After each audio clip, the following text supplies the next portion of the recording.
All right, we are underway. Joey Sutherland with you here on the Biscuit in the Basket YouTube network. Thank you for joining us as the opening sprint is won, and we're underway, setting up, going to the near side is West Ottawa with the ball. Ordinary foul called by Daniel Aismont. On the opposite side towards the score table, it's going to be intercepted by the goalie. So the first stop of the game goes to Rockford, and they're going to set up going towards the far. And setting up right now, they're in the orange caps with the black head. To the hole set it comes, but it's going to be intercepted right back there by West Ottawa.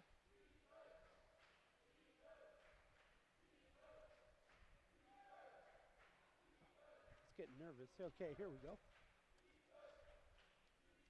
West Ottawa's second offensive possession here. Tries to get it down low. 1-on-1. What a spectacular save. No soup for you. Bring that into my kitchen because holy guacamole, that was a spectacular save. Keeping the score 0-0. Opening minute here of the first. Backhand shoot, scores! First goal of the game goes to number 6, Grady Armstrong. The senior captain has made it 1-0 in favor of West Ottawa. Oh, what a play that was there.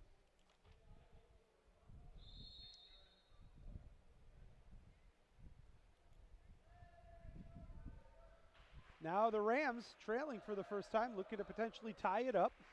Gets it over. Pump fake, wants to shoot, gets it, tries to get it to the hole, picks it up himself, 13 on the shot clock. Back it comes to the driver. We're going to call it the flat, back out to the point. Defense is pressing, ordinary foul. Oh, there was a mistake on the shot clock, but it's going to be intercepted anyway, so not to worry on that one.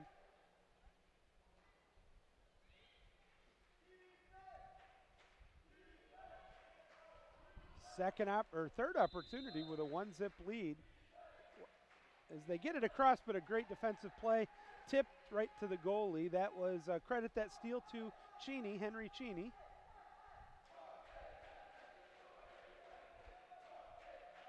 Now they get it to the hole set, chance to tie it up. Off his back, wants to get it to the driver coming in, but the defense reads it, and they will get the stiff out.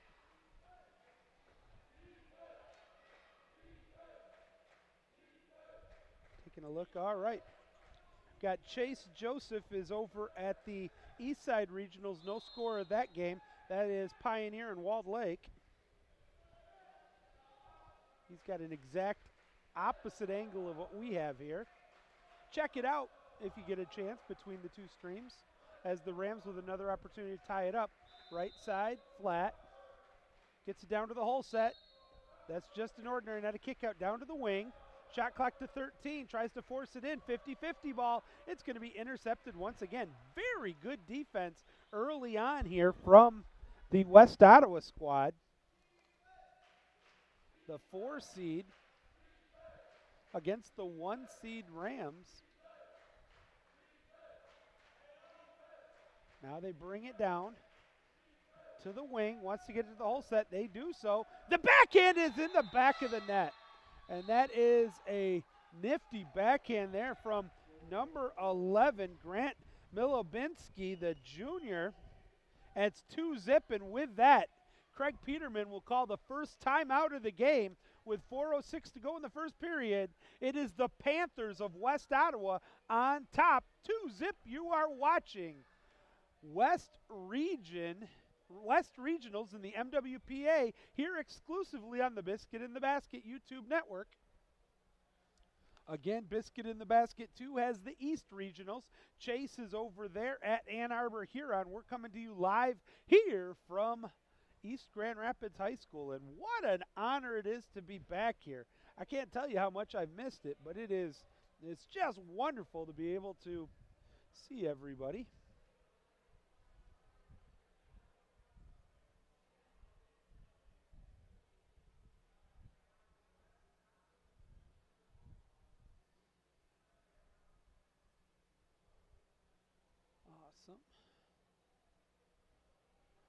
All right, thank you for joining us again here today as we're just in the midst of this timeout. 2 quick goals by West Ottawa, and they have a 2-0 lead with 4:06 to go in the first quarter here at the EGR Aquatic Center.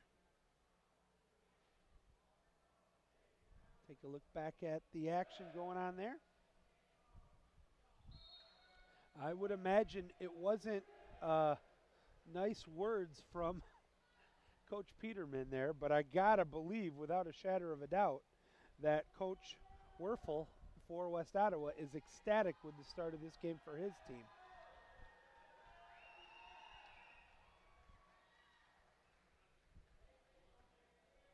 Derek Zoko is our other official. He throws the ball in. Daniel Aizman on the near side. Oh, just an ordinary. I thought it was a kick out coming. Gets it back in the give and go from the, and there's the first kick out. Let's see the number. 6-on-5 coming up here for the Rams with a chance to pull back within one here. Gets it down to the post, but waited too long. Now the passer comes in to pick it up. 50-50 ball, and Daniel Aizman say it's going to be a turnover, so a great job on the 6-on-5 kill by the Panthers.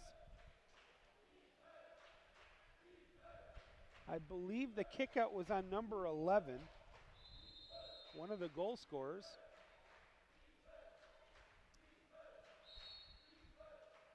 Outside, he can shoot it, instead passes it over. Swims it up to about 5 meters, maybe 4, down to the hole set, but a bad pass is easily picked off there by Reese Ward, the sophomore for Rockford. He gets it up quickly, transition for Rockford. There is a hole right down the middle into the hole set. Nobody's there. Now there's a couple drivers come, but a lot of white caps. Tries to take he went short side, ball side, tried to get it though between the goalie and the post. Not a high percentage shot.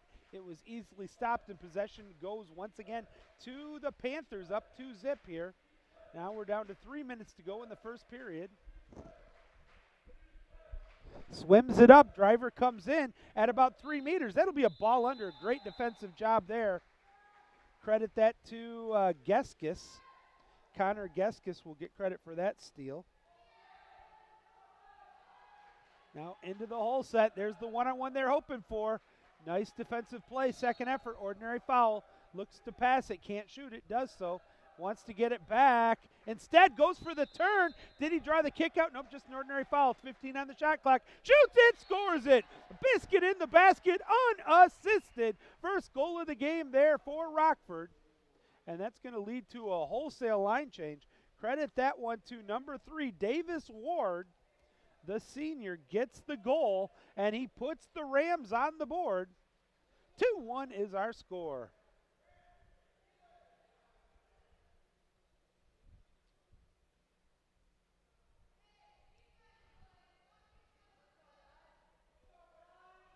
Waiting for play to continue. Here we go.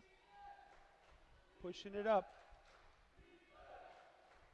Panthers with the lead, but it's down to 1. They scored the first 2, but that pass is intercepted. It's going to be a turnover.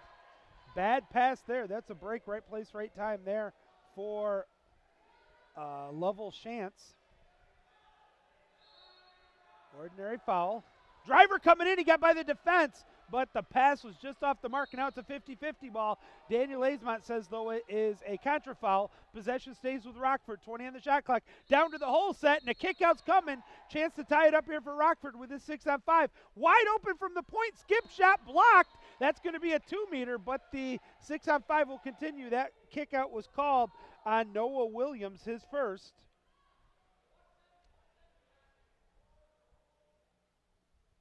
Swims it up, 20 on the shot clock. The extra man is only good for 10 more seconds. Swings it over to the post, back down to the wing. Tough angle, opposite side. Moves the goalie, that's what you want to do. Pump, fake, back out to the top. Bad decision there, 50-50 ball. Oh. And a timeout is going to be called. They're going to say it was clear possession. I'll have to look on that one. I'm not being critical of Daniel on that one, but while I definitely thought it was probably going to be West Ottawa ball, from my angle, it didn't look like clear possession. And a timeout called without clear possession.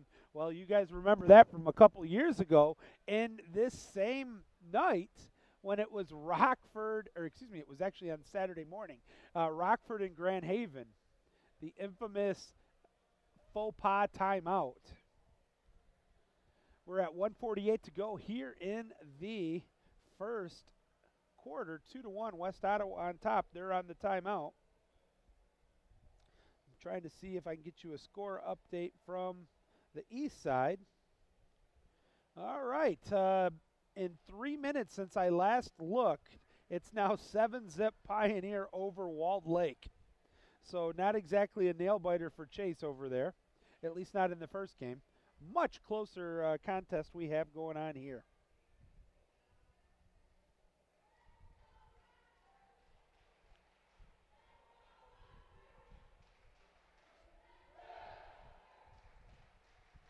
All right.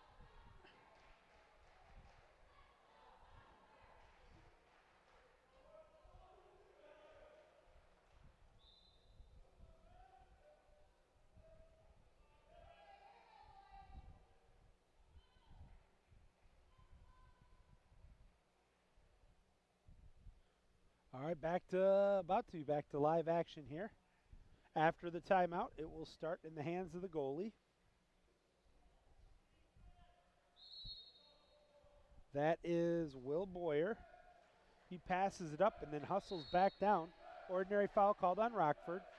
West Ottawa with the ball and a 2-1 lead. Final 90 seconds of the first quarter. Wide open from the flat, but didn't shoot it right away. Now gets it down to the wing. Pressure comes in. Driver follows. Got an opportunity. Tries to do a swim shot or a sweep shot off the mark. That's going to be taken away by Evan Pierce, the senior goalie for Rockford.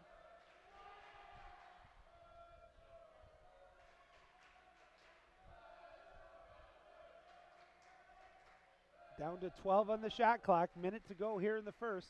Rams trying to tie it up from the post. It's blocked. Gets it back. That's a fresh shot clock with a minute to go. Ordinary foul outside 6. He could shoot it. Instead, swings it to the opposite side post. Now he plays catch with his tag team partner over there. Shot clock down to 19. Game clock at 50. And another 50-50 ball is going to be taken away.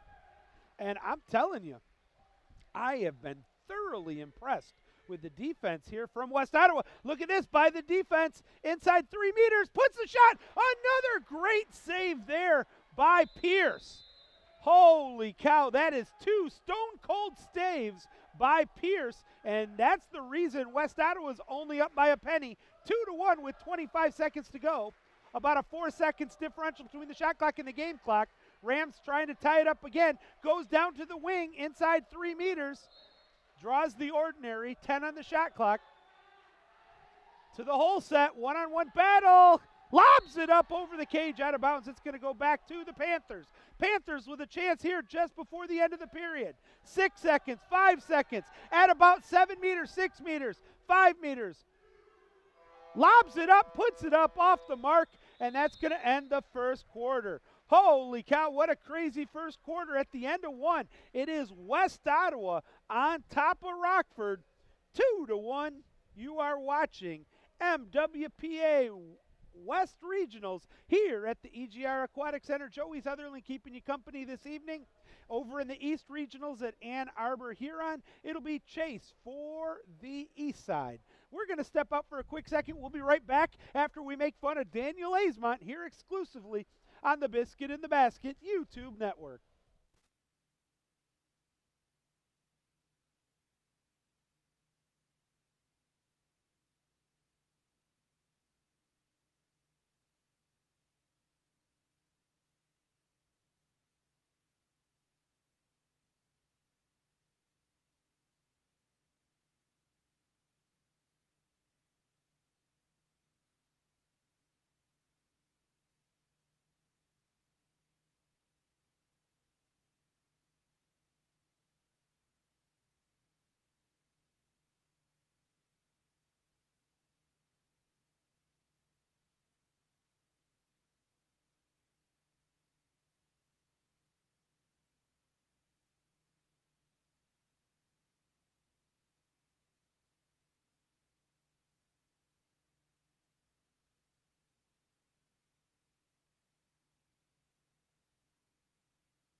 we head here to the second period, 2-1. The sprint is won once again by West Ottawa. They're going to come to the near side goal for the second straight time.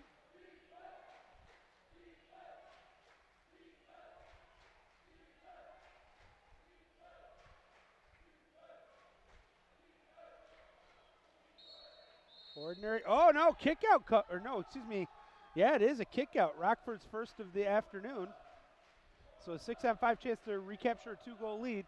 Looking like it is going to be called on number 10, Gabe Davis. But a good job getting the defensive steal, and that will kill off the 6-on-5.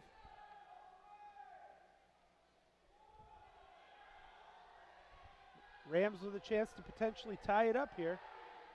Goes to the opposite side, wide open, inside 3 meters. Defense comes late. It's close. Can't tell from my angle. Apparently it didn't go in. So a huge break for West Ottawa. They try to counter, but a good job getting back defensively by the Rams.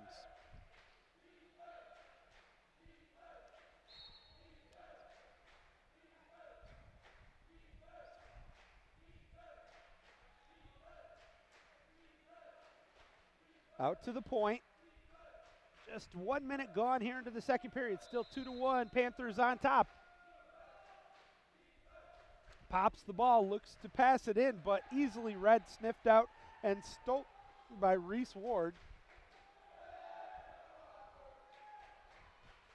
Once again, it sounds like I'm being redundant, but an opportunity to tie it up, and they do so finally.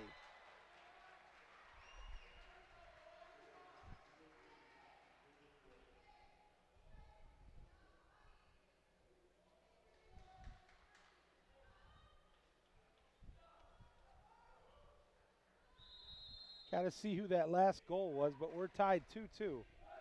I thought it was Geskis, but I'll have to check on that. Oh, and a contra foul's called. Chance now to take the lead finally for the Rams with 5 minutes to go. They got numbers, gets it all the way on a great stretch pass. Watt passes it over, shoots, scores. Tic-tac-toe, great passing.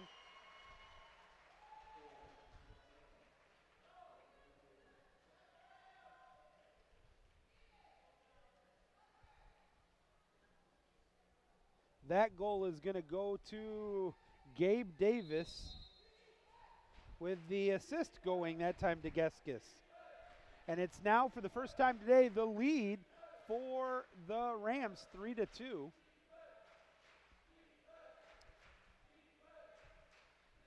West Ottawa pushing it up, looking to tie it up here. Let's see how they respond to trailing for the first time. Bad pass, though, once again, intercepted by Rockford. They get it back to the goalie, Pierce. Pierce with a long stretch pass, but a good job getting back defensively by West Ottawa. They will minimize the opportunity at a counter. They get it to the outside. There's the one-on-one from the whole set. Takes a shot, shoots, scores. Tic-tac-toe once again. Timeout's going to be taken by West Ottawa. Credit that last goal to Cheney. He's going to get the goal, and the assist will go to Davis Ward. And that is, now like I said, both West Ottawa and the Rams have used their first timeout.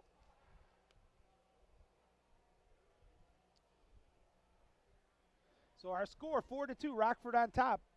They trailed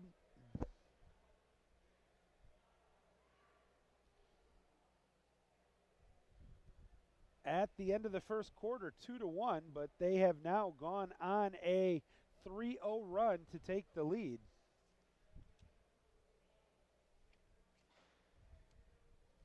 We hope you're enjoying today's coverage, both here and at the Biscuit in the Basket too. No soup for you. And like I said, I had a check-in already over with Chase. His stream looks to be going solid as well. Not quite as close of a game as we had, at least in the first one. Remember, there's 4 games tonight. They're scheduled for start times of 4, 5:15, 6:30, and 7:45. And then we will be back at it tomorrow morning with the first game at 9 a.m. and 10:15. The third, fourth place battle will be at 1, the championship game at 2:15.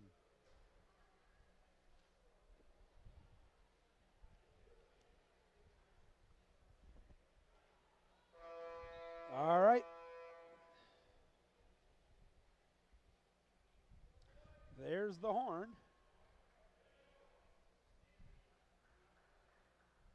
Throwing it in is Derek Zoko. Big Z-Man, our official. Daniel Aizman is the other. Ordinary foul. Swings it outside. Good defense there by Rockford. Ordinary foul. From the wing, tries to get it to, it looks like a double hole set.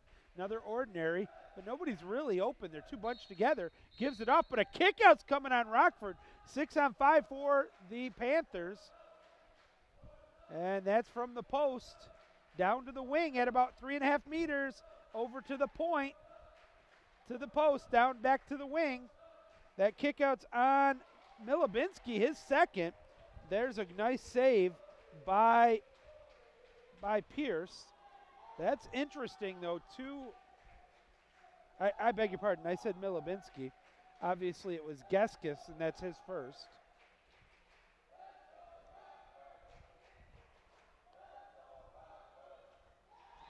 And a quick tic-tac-toe shoot scores.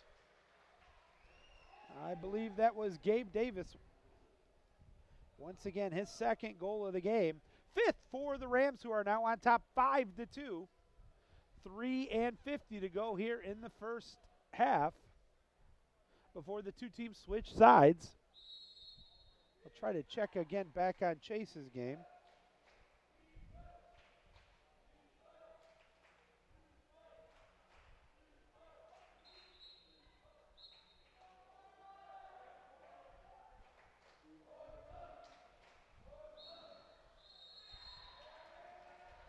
Inside 2 is called, so that'll disallow the goal. An update with the same amount of time left in the first half over on the east side. It's 13-zip.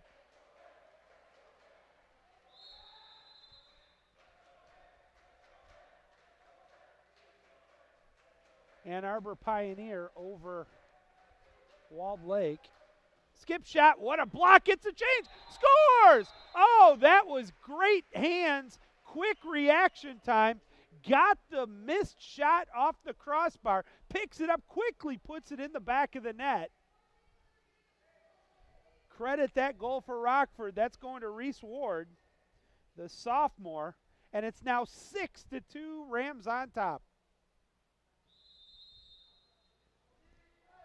Back to live action. This all of a sudden becomes a huge possession for the Panthers, trailing by 4 with 3 to go in the first half.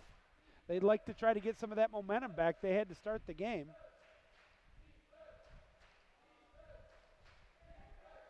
Tries to get a turn, not there. Shot clock down to 8 seconds. Going to have to hurry. Draws an ordinary outside 6. He can shoot it. Instead passes it up. What another great save by Evan Pierce. And then a perfect stretch pass. 2-on-1. Takes the shot he doesn't need to. Biscuit in the basket. Goal for the Rams.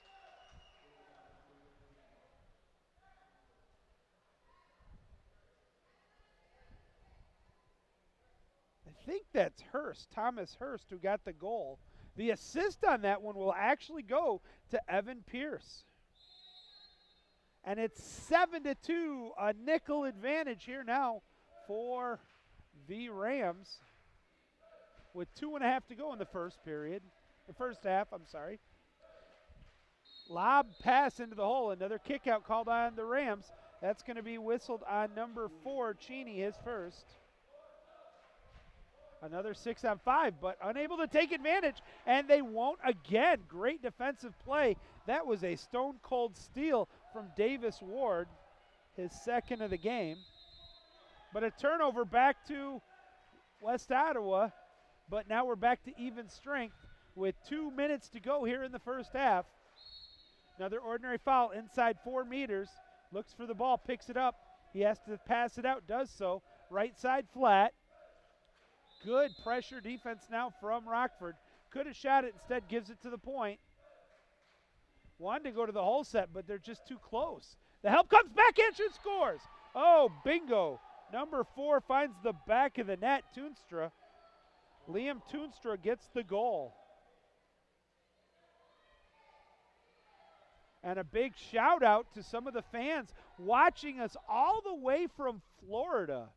So for those of you who are watching my stream in Florida, thank you for tuning in to the Biscuit in the Basket Network. Joey Sutherland keeping you company throughout the night. Chase Sutherland is over at the Eastside Regionals at Ann Arbor, Huron. Rams looking to increase their lead. Get it back to, I should say, back to 5.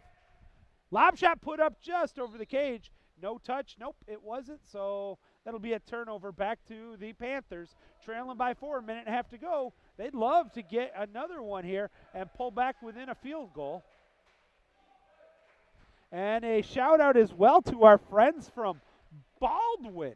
We've got watchers in Wolf Lake, just north of Baldwin, Michigan. Hopefully they're watching and eating Jones's ice cream. As it's popped out, sent back. Back into the hole, and we're going to have another kick out. So a golden opportunity. 64 seconds for West Ottawa. That looks like it's going to be called on number 10. That's going to be 2 on Gabe Davis.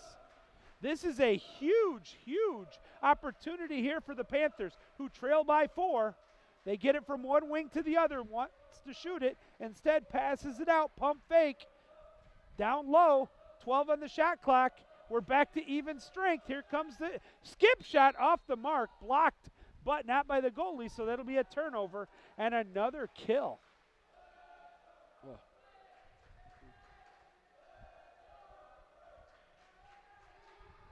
Fires it over to the opposite side, pump fake.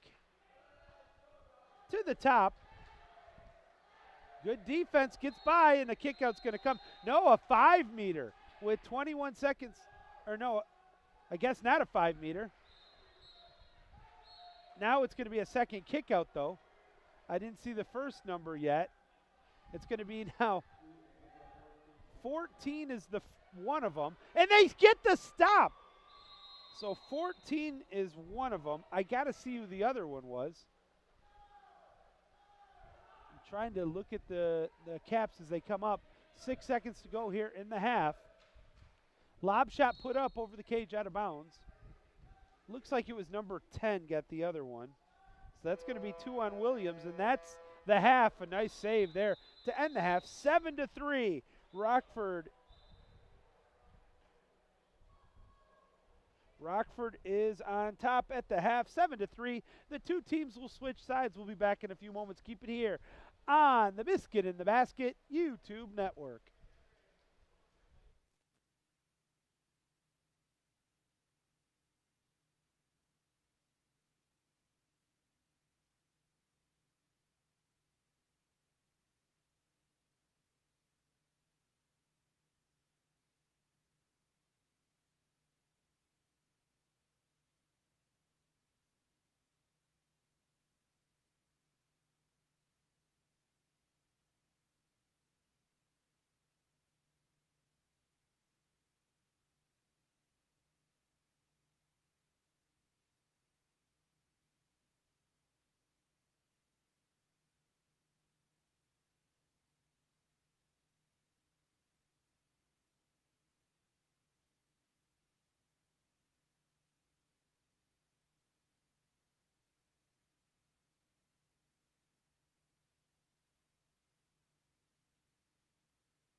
Second half sprint is won by Rockford, so that's telling us it must be faster to swim towards us than away from us, as all 3 sprints so far have been won by the team going from the far end towards us. Contra foul's called, though, and it's going to be possession going over to the other way.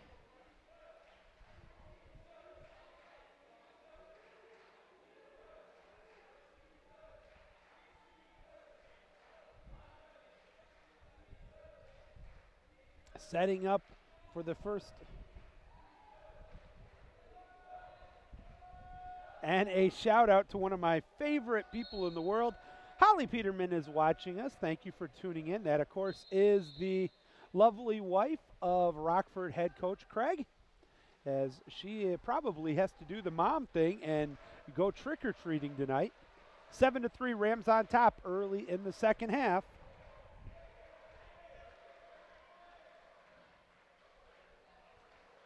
Tries to get the turn, no foul yet, and gets by the defense on his back. Lob shot puts up, and it stays out. How did that one? I mean, that happened right in front of us. I don't know how that was able to not get into the net. Good job there defensively by Will Boyer, the freshman, who looked solid in the cage. And now let's see what the Panthers can do with this offensive possession. Oh, that defense for Rockford is picking up. I'm not going to lie, I'm super impressed with what I've seen from West Ottawa today. But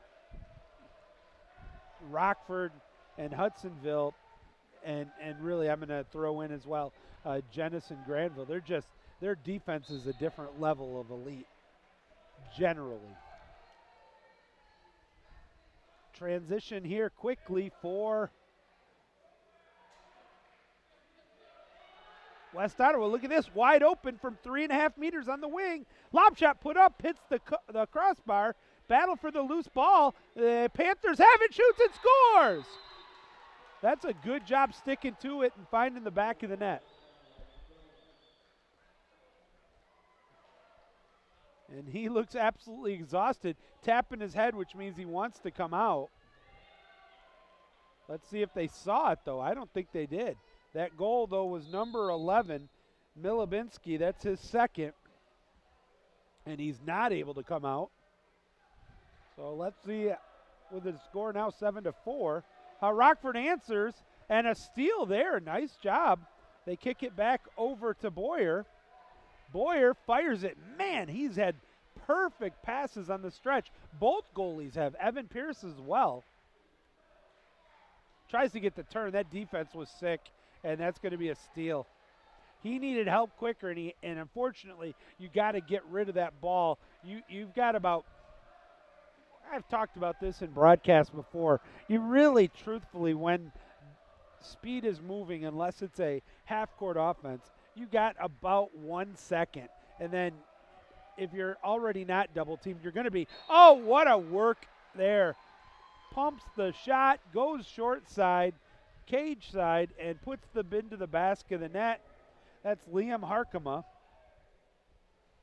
His first goal of the game. 7 different Rams have scored here today. Only Gabe Davis has 2 goals. For the Panthers, you got a pair of goals for Milibinski and 1 for Armstrong and 1 for Toonstra. 8-4 is our score, straight up 4 minutes to go in the third quarter. Game 1 of 4 here tonight.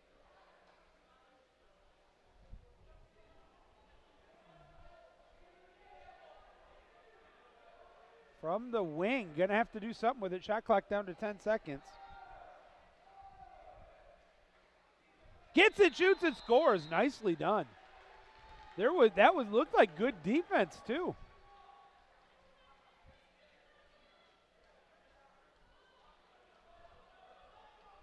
And double checking who got the goal there. Credit that one to number 4.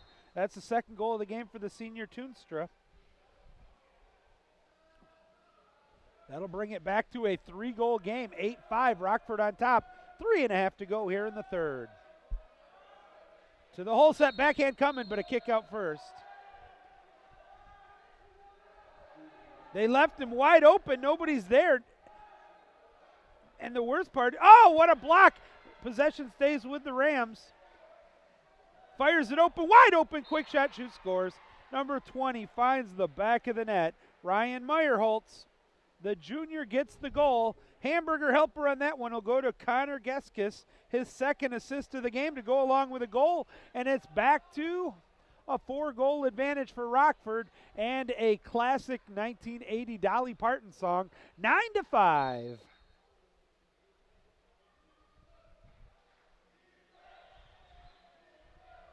Panthers push it up the pool. Ordinary foul. Down to the wing. Uncontested for now. Up to the top at the point. Pump fakes it, goes to the left side flat. Looking around. Tries to lob shot and scores! Oh my goodness, a perfect lob shot. Finds the back of the net. Unassisted goal there. That's going to be Jack Wheelock. And that is, I'm not the biggest fan of the lob shot, but when done properly, it is almost unstoppable. Doesn't happen that often.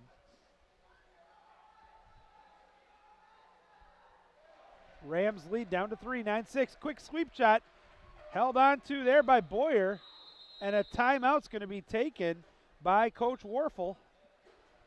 That'll give me a chance to get some of the Diet Pepsi. We'll be right back. Keep it here on the Biscuit in the Basket YouTube network.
Joey Sutherland back with you here at the EGR Aquatic Center for day one of the MWPA West Region.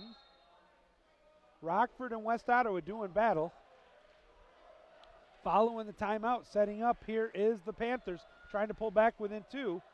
Nice job of cycling the ball around. Right side flat now. Off the ordinary, back up to the point. Swims up about a yard, nothing there. Draws the ordinary. He wants to shoot it. Thought about it, pumps it, gets it down to the wing. 10 on the shot clock. Down to the hole set. One-on-one battle. Backhand shoot, scores. That has been a thorn in the side here today for the Rams. That backhand by West Ottawa. Credit that one to Milibinski, who's now got a hat trick and back to a 2-goal game with 2:18 to go.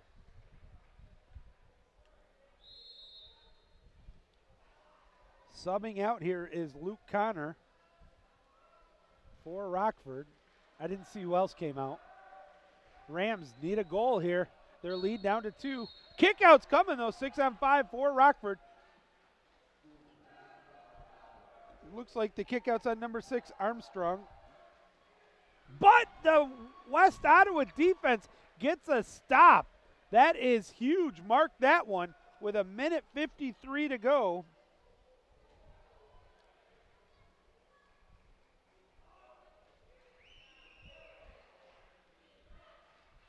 Now it is West Ottawa pushing the ball up the pool with a chance to pull back within a penny. They get it down to the wing. Good pressure, 5 on the shot clock. Going to have to hurry. Shot clock now down to 4. Up to the flat, takes the shot, cross cage, blocked by the goalie. Pierce will just got enough of it, and now it's a transition opportunity. They throw it deep up the pool, but to the wing side, down towards the lane line on the outside. Now the pass in the middle, ricochets off one Ram. Ordinary foul, though. Inside 6, can't shoot it. Has to fire it over. Quick shot. Oh, my goodness. What a release there. Number 3, Davis Ward fires a missile into the corner, back of the net. Biscuit in the basket, 10-7.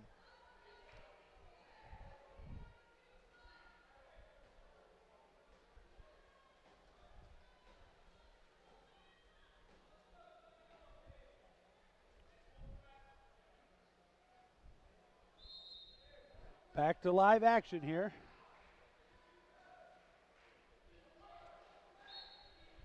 Ordinary foul, 10-7 now. Lot of action right now down in that hole set, but it's a one-on-one. Another ordinary foul, outside 6, can't shoot it. Has a driver coming in, but the pass was slightly behind him, and a ball under is called. It's going to go the other way.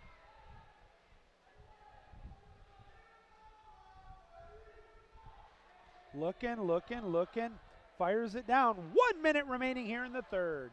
Bing bong, 1 minute remaining. Now the Rams with it, left side flat. Pressure comes up to the point, wide open. He can take a couple strokes, does so. They just left him too open, and he's able to get the goal into the back of the net. That was Hurst.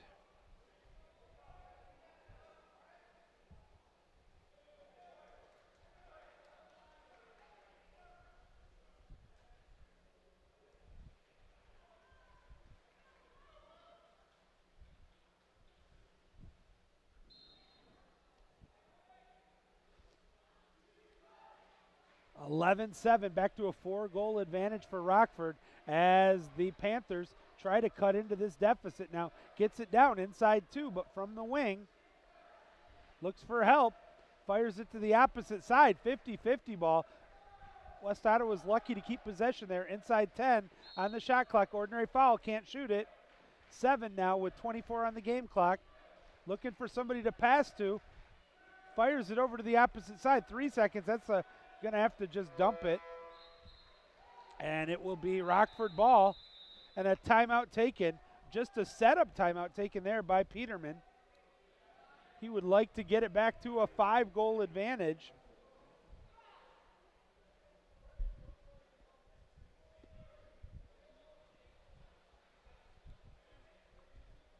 This has truly been a game of momentum. It was West Ottawa for most of the first quarter. The Rams came storming back in that second quarter.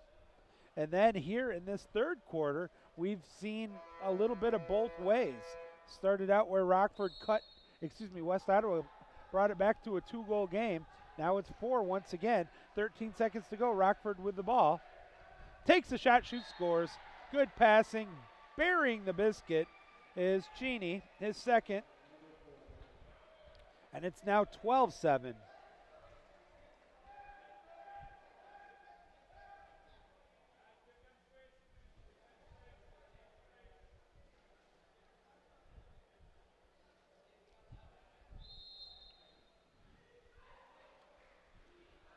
Five seconds, down by 5. They'd like to get one of them back. Has to go for a desperation heave. It was a good-looking shot just off the mark, and that's going to end the third with the score, 12-7, Rockford on top. With that, I'm going to step out, drink some Diet Pepsi. We'll be back in a moment. Keep it here on the Biscuit in the Basket YouTube network.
1 period remains. Do the Panthers have a miracle finish in them as the sprint is won? And now we're at 50-50 on the sprints. And again, all 4 sprints were won from the team swimming from the far side or the dive well side to this one. 50-50 ball. Rams are going to be able to catch up to it. Opening possession here in the 4th period, 12-7. Rams on top. They get it down. Quick shot. Nice save there. Boyer, who has looked good between the pipes for the Panthers, is just a freshman. He passes it off quickly to Toonstra, who brings it up the pool, gets it over to the wing. What a turn there. Inside 5, inside 4, inside 3, inside 2. Pump, fake, shoots, but a 5 meters called. So before it really got there, the 5 meter is called, and I'll be, let's see who's shooting it. It appears that it's going to be Toonstra. There's the whistle. What a save!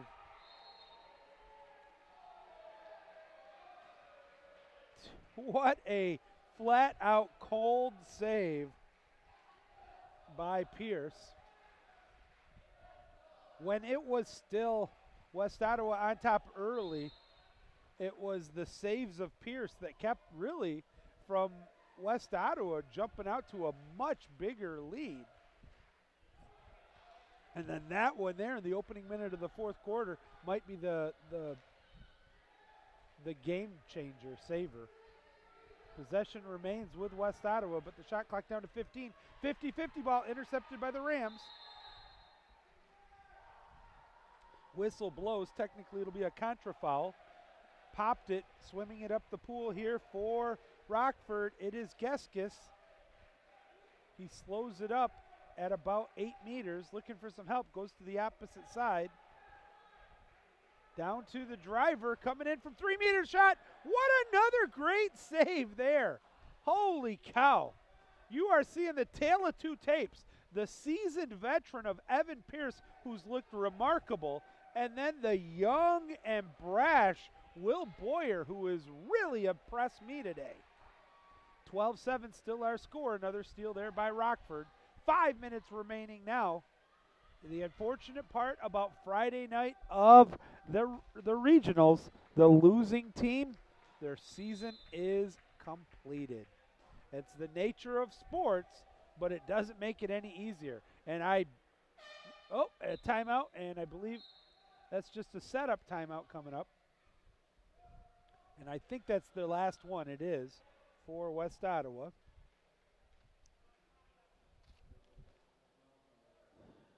What a job, though. I mean, regardless of how the final score turns out, you tip your cap to Coach Warfel and his Panthers. This was a team a couple of years ago, West Ottawa. They barely had 8 guys to play, and now they're competing with one of the best teams on the grandest of scales here. I've been very impressed. Ordinary foul called, 14 on the shot clock, 4.5 to go in the game. And a contra foul's called, or maybe not, maybe he didn't. Daniel Aismont's asking for something. Now we're getting something else, and they are. It's going to be a turnover.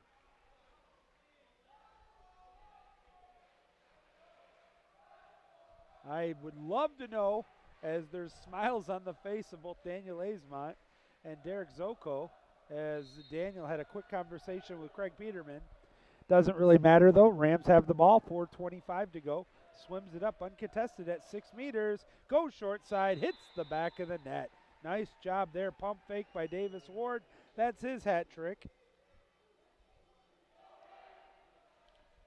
And it's the biggest lead of the game now for Rockford. They are on top 13-7. You just get the impression that the Panthers, who have played a spectacular game, are just running out of gas, and they are playing, as I said, one of the elite teams in the state in water polo. Panthers with their last hurrah here, 4 minutes to go in the regulation. Kicks it back out. We'll call it the point. Takes the shot. That'll be a 2 meter. So possession will remain with West Ottawa. They'll have a fresh shot clock.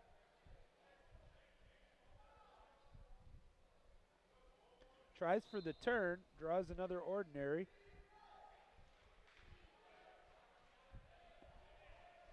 Looking around, swings it over to the right side flat to the hole set, but there was a double team, and it's going to be taken away by Rockford. They're going to push it up the other way.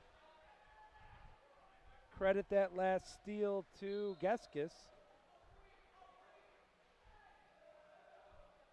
Now they fire it down to the wing. Rams setting up here.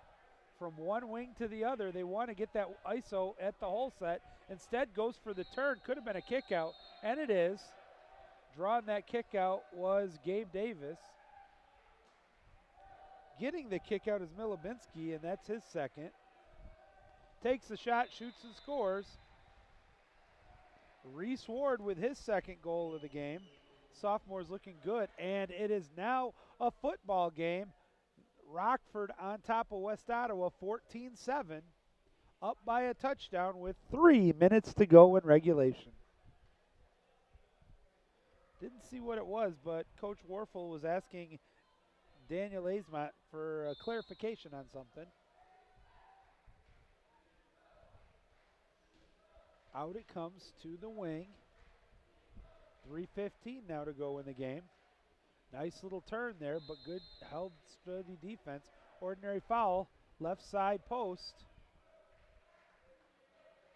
Opposite side, shot clock at 10, wants to shoot it.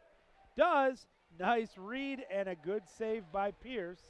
The Rams corral the rebound, give it back to Pierce, and he sets Rockford up the pool with 2:55 to go and a 7-point advantage. Coming in, tries to get the turn, nothing there. And a steal, nicely done. Trying to see who got that one for West Ottawa. Looks like number 11 will get credit for that, Milibinski. Besides the hat trick, he now has 4 steals. Driver coming in, perfect pass, gets it over, should have shot it himself. Now he tries to get the turn, but the Rams defense is back. Here comes the helper, and it's going to lead to a steal. It's not a bad selfless play, but it's one of those ones where you're by the defense. You got to shoot that as quick as possible if you're inside 6 instead of going for that one extra pass. And I know that's contradictory. Sometimes I say that one extra pass is the difference, but not on a counter or a transition. What a save there again by Will Boyer. That was a remarkable looking stop there. This is a kid we're going to have to keep an eye on the next few years because he is turning my head right now. Down it comes to the wing. 2 minutes remaining in regulation. Left side at the flat. Skip shot. Nice save. Rams are going to hold on to it. Another save by Pierce. Unofficially, that's number 19.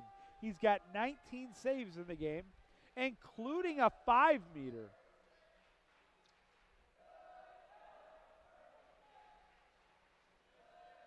.90 seconds to go. Ordinary foul, kicks it back out to the point. Skip shot, shoot, scores. Another biscuit in the basket there for Cheney. He's got a hat trick. It's 15-7, but I tell you, folks, this game's a lot closer than the final score is going to make it appear to be.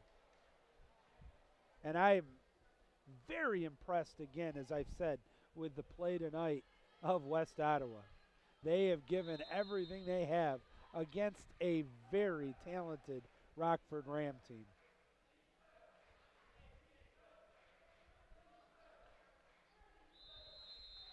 Ordinary foul, 20 on the shot clock, minute 20 on the game clock to the hole set, but there were 3 defenders there from Rockford. Now a near steal, backhand, right into the chest or shoulders there of Pierce. He gets another steal, or save, I beg your pardon. And now they push it away with a minute to go. Going to leave a cherry picker down there. I understand that as well. As the nail check right now is coming on for the Mason Co-op. 8-7, 6-5-4 back to the goalie. Pierce is going to give this one a ride. Oh, nope. First, Coach Peterman is going to call a timeout with 43 seconds to go, 3 on the shot clock.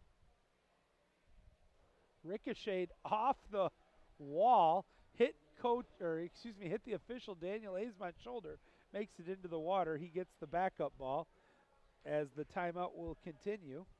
Our next game, if you have not or are not aware yet, here it will be Hudsonville duking it out with Mason.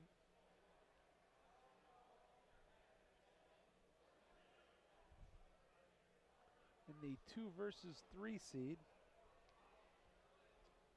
We'll be here for it with you. That one is scheduled for a 5:15, so there won't be much of a pause between games, but we will, I believe we'll have a mini one here. It's all one stream tonight just for planning purposes. Remember, tomorrow, the first 2 games are a single stream, and the championship 2 games are a separate stream. But all of them for the West will be on the Biscuit and the Basket Network. All for the East will be on the Biscuit and the Basket too. I'll be here for all 4 games tomorrow, as Chase will be for all 4 games on the East side tomorrow. And we want to thank you for tuning into us and hope you will continue to watch. And if you do continue to watch, go ahead and smash that like button.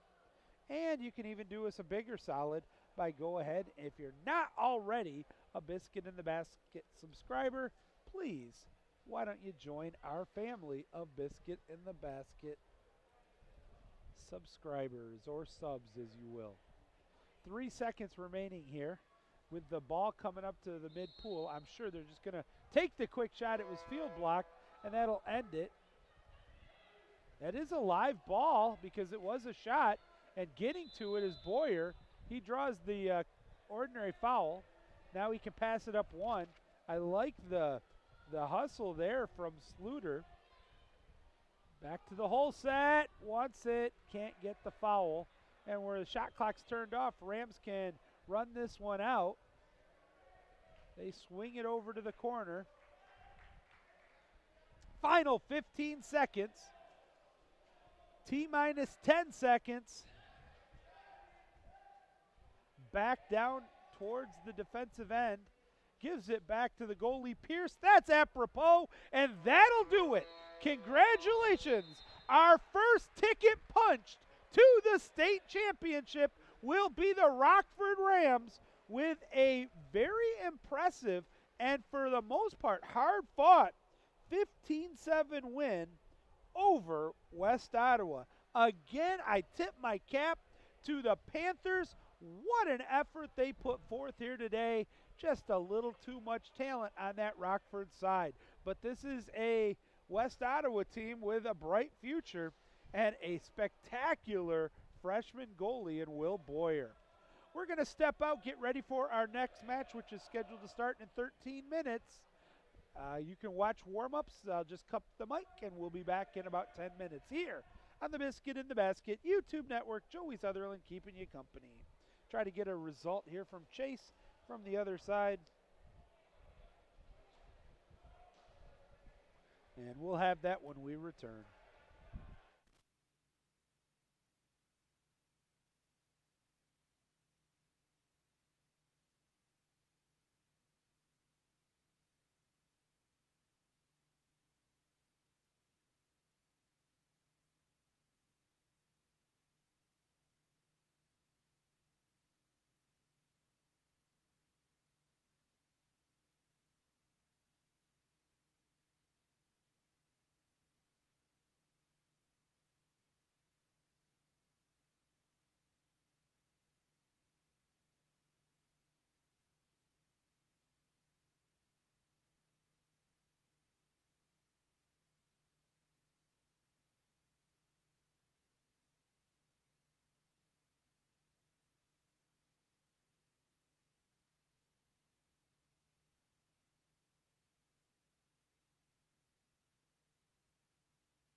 Welcome back, my friends. Joey Sutherland here with you on the Biscuit in the Basket YouTube network.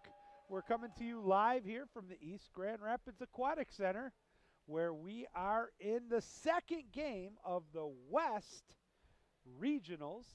This one will be between Hudsonville.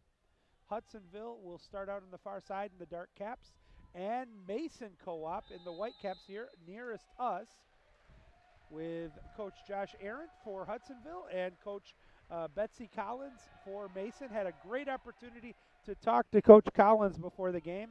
One of my absolute favorite people in the world. And actually both teams have great coaches that I have the utmost respect for. First possession for the Eagles. Pump fake, thought about shooting it, now gets it down to the whole set. Shot clock down to 11. Going out to get it though, nicely done there, is the goalie. That's Landon Voss for the Mason Co-op, Mason Grand Ledge. Now they're pushing it up the pool. Swings it from the wing to the flat, now up to the point. 10 on the shot clock, back over to the wing. Good defense by the Eagles. Right side flat. 5 on the shot clock, gonna have to do something with it. Lob shot put up, and it is not in. Hit the post, hit 2 posts, but somehow stayed out. Oh, baby.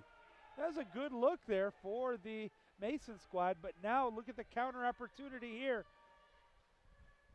Defense helped come, and it's going to be a steal. Credit that one. A fine steal there by Delaney. Bryce got the steal, the sophomore. And now they push it up the pool. Going away from us. Swings it over, but it is intercepted. And that's not a save, but a steal for Hudsonville. And they're going to counter it right away. Look at this, got some numbers and a little bit of room. Waits, pumps, fake, shoots, scores. Unassisted goal there, number 10. Aiden Bale finds the basket. And it's 1-0. What a pump fake shot that was there by the always challenging and one of the fastest kids in North America, Aiden Bale. 1-0, Hudsonville on top, 5:20 to go here in the first quarter. Mason and Hudsonville to see who punches their ticket to the state championship tournament. Nice job cycling around, skip shot and scores! We're tied! And I believe that was Delaney.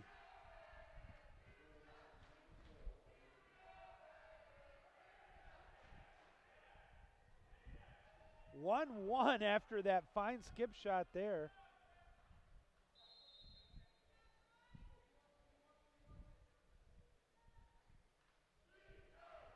One pass up. Now setting up. Swings it over. Pump fake, wants to drive. Draws the ordinary, kicks it over. From the flat, takes a shot. Field blocked, out of bounds. That'll turn it back over to Mason. 1-1 tie, 4:45 to go here in the first quarter. Both teams still in that kind of feeling out period of this game. Swimming up uncontested now at about 6¼ meters. Goes to the opposite side. I'm going to call it the flat.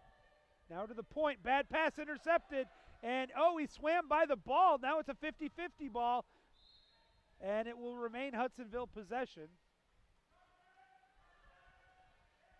Stretch pass up the pool on the dime. Pump fake. Help comes late defensively. Needed more help, and a 5 meter is going to be called. Let's see who's going to get.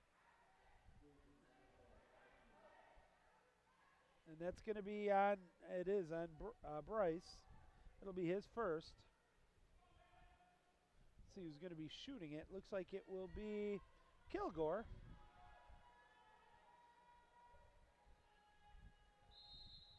Skip shot, shoot, scores. Connor Kilgore has made it 2-1 Eagles.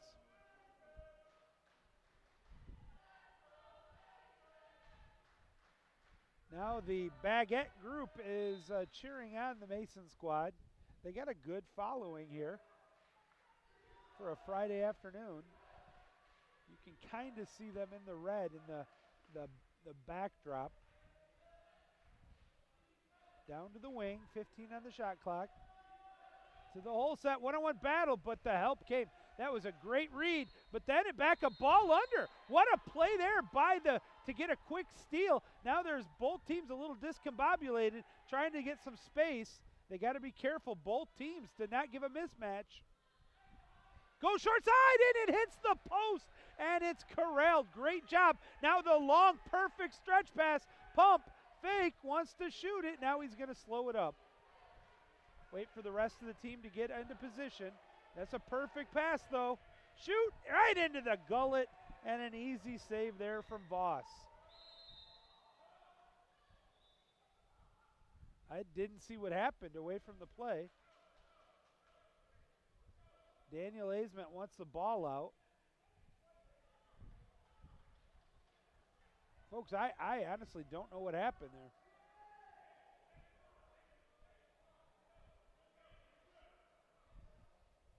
I believe it's still going to be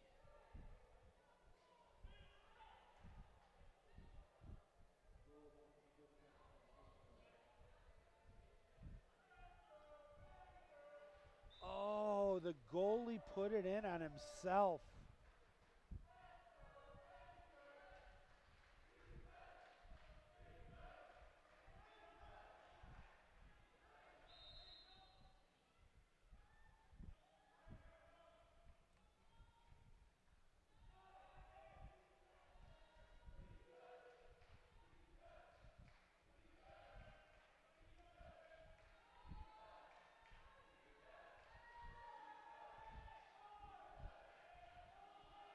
Did they say the goalie put it in on himself?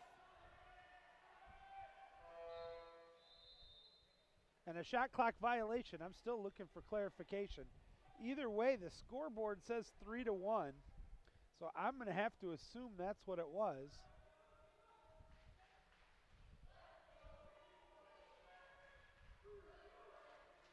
They get it down to the hole set, 50-50 ball. Ooh, late ordinary fouls called. Kicks it to the outside, now up to the point. Wants to draw the ordinary, does so, he can shoot it. He wants to shoot it. Instead he goes down low, good angle, but can't hold on to the ball. That's gonna allow another ordinary foul. Shot clock at 10, kicks it back to the outside, swings it over to the flat, takes the shot, off the mark, out of bounds. Oh, baby. Lucas Rivas just missed the open net there. And now a turnover, ball under. It's going to be the Eagles pushing it up the pool. Uncontested right now, past the defense. Inside 8, inside 7, inside 6, shoots, scores. Wide open, wanted some help, didn't get it. That's going to be another Aiden Bale goal.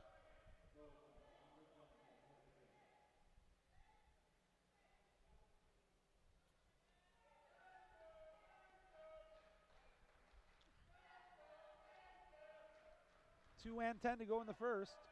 4-1 Hudsonville. This game actually has been a little closer than the score right now shows.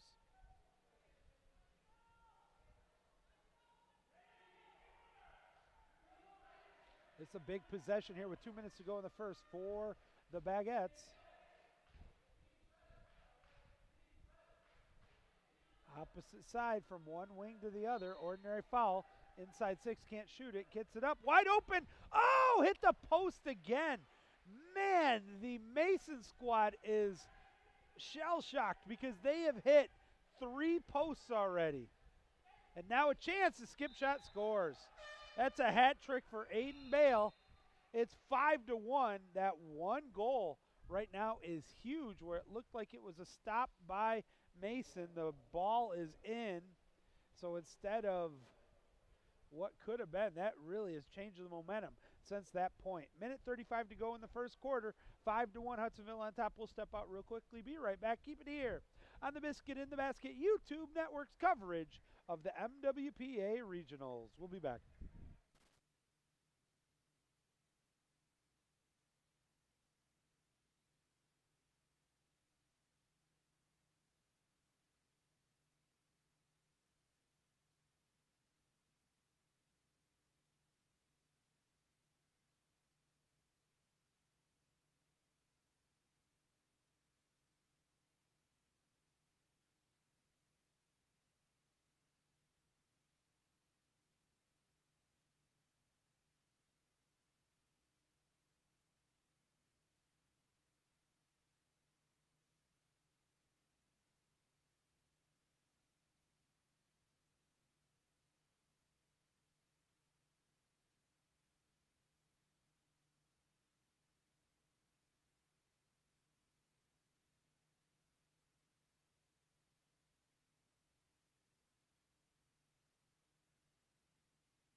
right, Joey Sutherland back with you here for the West Side Regionals after the timeout. Down by 4. Mason has the ball with 1:35 to go in the first. Over on the east side, Biscuit in the basket too. Chase Sutherland has the action from Ann Arbor Huron. I'll try to get an update on that Skyline Groves game.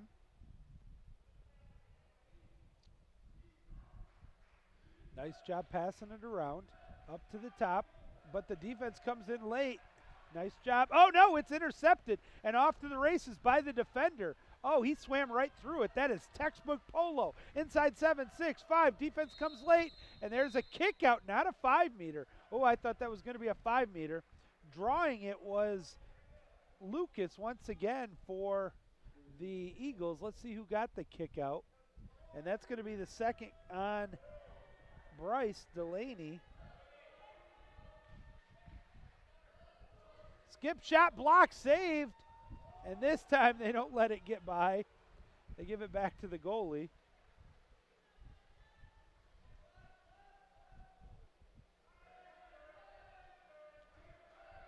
.40 seconds to go, 15 on the shot clock.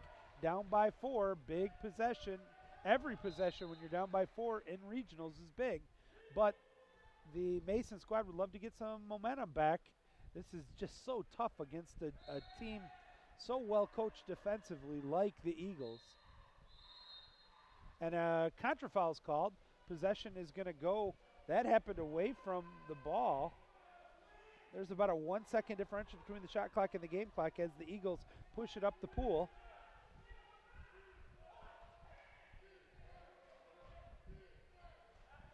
Looks over, look, that's Kilgore had it, passes it down over to Bale. Bale back to Kilgore. Kilgore gives it off to Sarber. Back to Kilgore at the point. 7 on the clock, gets it down to the hole set. Backhand. But a contra foul's called with 4 seconds to go. Long pass, and that's going to do it for the first quarter. At the end of the first quarter, Hudsonville on top 5-1. We'll be back in 60 seconds. Keep it here on the Biscuit in the Basket YouTube network.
All right, second period.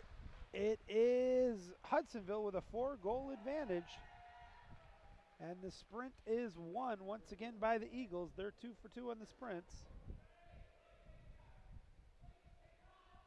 They're setting up to the near side cage right in front of us here, or the closest side, in the dark caps. Down to the hole set, turn, shoot, scores. Oh, what a job there. Getting that one is, I think that was Kilgore, his second goal to go along with that 5-meter earlier. And now it's a 5-goal advantage for Hudsonville.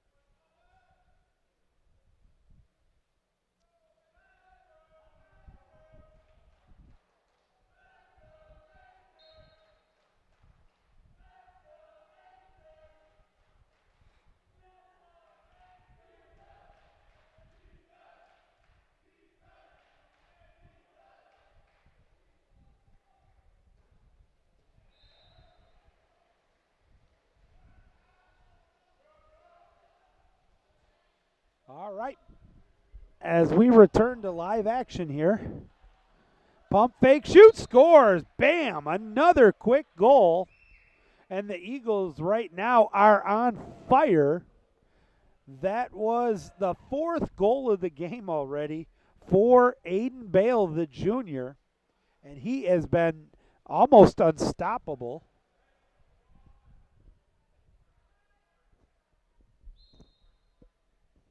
As play returns to live action here.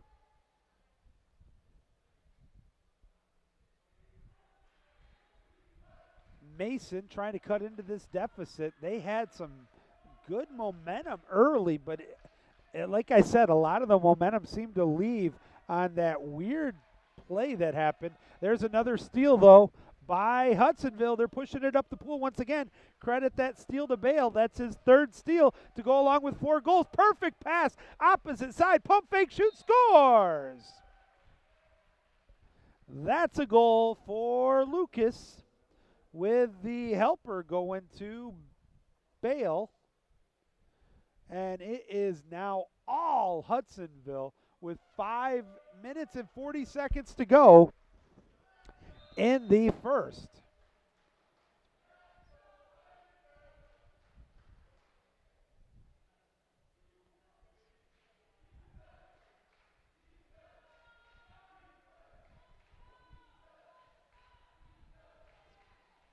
And another fine defensive play there for Hudsonville as they try to push it up, but it's going to be intercepted right back.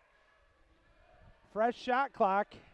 Takes a shot. Oh, just got a piece of it. Now it's a 50-50 ball right in it, and a ball under is called, so it's going to go back to the Eagles.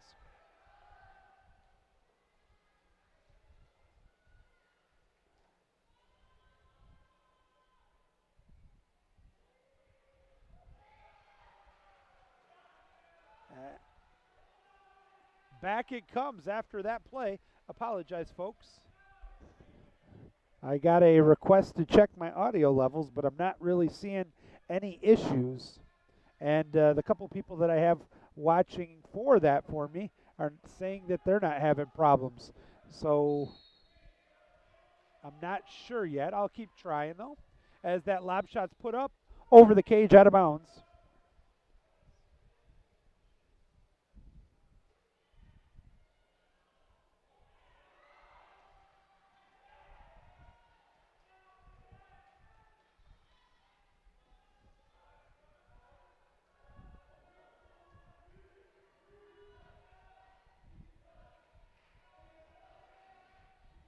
Trying to cut into this deficit once again. It is the Mason squad. 8 on the shot clock. 4 minutes. Skip shot. Goes short side. Nice save. You are going to be hard pressed to get a goal there when you're inside 6 meters with the goalie hugging the post. What another great save on that end. So the goalies all of a sudden are putting on a show. Long stretch pass, but a possession will remain with Mason. Wide open, right side flat, 5 meters, 4 meters, fake shoots, hits the post again. Oh my goodness gracious. So crazy. I mean, I'm not taking anything away from Hudsonville, but Mason has hit the post, and there's another Eagles goal. Connor now has a hat trick, his third of the game, makes it 9-1 Hudsonville. But to finish my thought, what I was saying is I cannot get over how many posts we have seen in this first half for Mason. That's at least 6. It's crazy.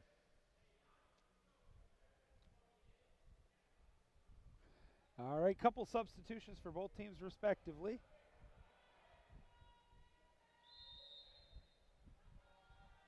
Back to live action here. Bringing it up the pool right now, that is Delaney. Blake Delaney gives it to Bryce. Now they swing it over to the flat side, back out to the point. Good defense there by the Eagles. Still at about 6 meters, maybe 5.5. Wants to swim in, but ordinary foul's called with 8 on the shot clock. Swings it over to the left side, flat to the opposite side wing. 3 seconds, gonna have to shoot it. Skip shot, scores. Right as the shot clock went off. I believe that was Bryce with his second goal. On a fine skip shot, not high percentage. And I definitely, you know, I'm critical of skip shots and lob shots if you overdo them. But at the right time and place, they can be highly effective. 9-2 now with 2.5 to go here in the first half. Down to the hole. Oh, kick out coming. That's going to be on Blake. And a timeout is going to be taken by Coach Josh Arendt. With 2:24 to go, they'll have a full 6-on-5 when we return here on the Biscuit in the Basket YouTube network.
Here we go after the timeout. Let's see what the Eagles do with it. Nice give and go. That's open, that shot, that's goal. That is just what the doctor drew up. Aiden Bale with the goal.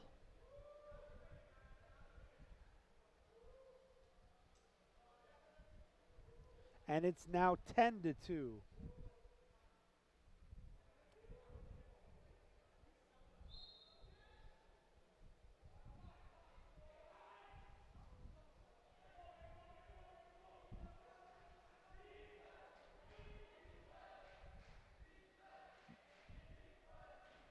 Let's see what Mason can do with here. 2 minutes to go here in the first half. From the point, kicks it back out to the flat. They're spread pretty deep. Opposite side, but doesn't have a good handle on it. Draws the ordinary. He can shoot it, does shoot it. That's going to be a fresh shot clock. And a 2 meter. Nice save, though, once again, from Ryan Wiles, the freshman, in goal. Pops it. Minute 47 to go in the half. Bad pass, 50-50 ball, And a break there for Mason to keep possession. Now they try to get it down, passes it over, open for a second with a little bit of space. Skip shot. Oh, that's what I talked about. You live and die by the skip shot there. He's got to fire that one cross cage, top shelf. Now it's an opportunity for the Eagles back the other way. Pushes it up the pool quickly inside 5 meters. What a trailer. Tick, tack, toe. Biscuit in the basket. That's Dime Store. Aiden Bale gets the goal. Lucas will get the helper. And it's 11-2. Oh, my goodness gracious.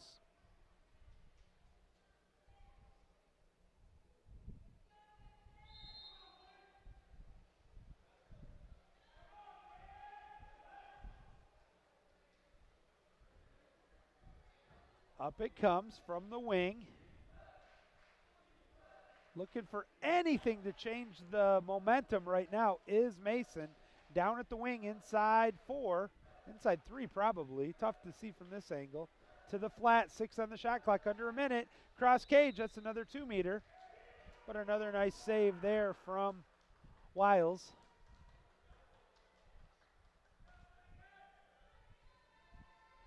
Wing to wing. Goalie comes out, but a 5 meter is going to be called. Oh, I don't know who's going to get called for it. And I'm not sure who's going to be shooting it. All right, well, now I know who's going to be shooting it. It's going to be Blake.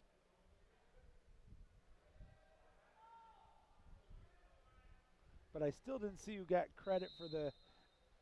And it's Biscuit in the basket.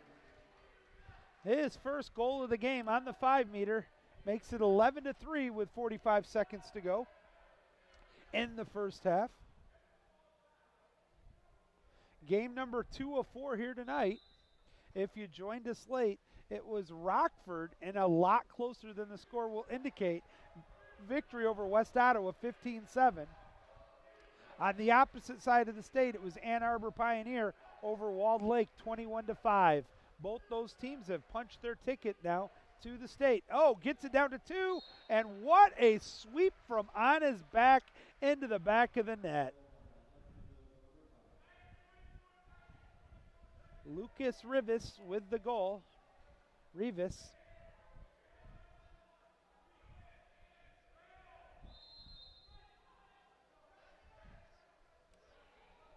(12-3) now is the score, with the shot clock turned off, final 20 seconds of the first half. Mason looking for the last goal of the first half. Draws the ordinary.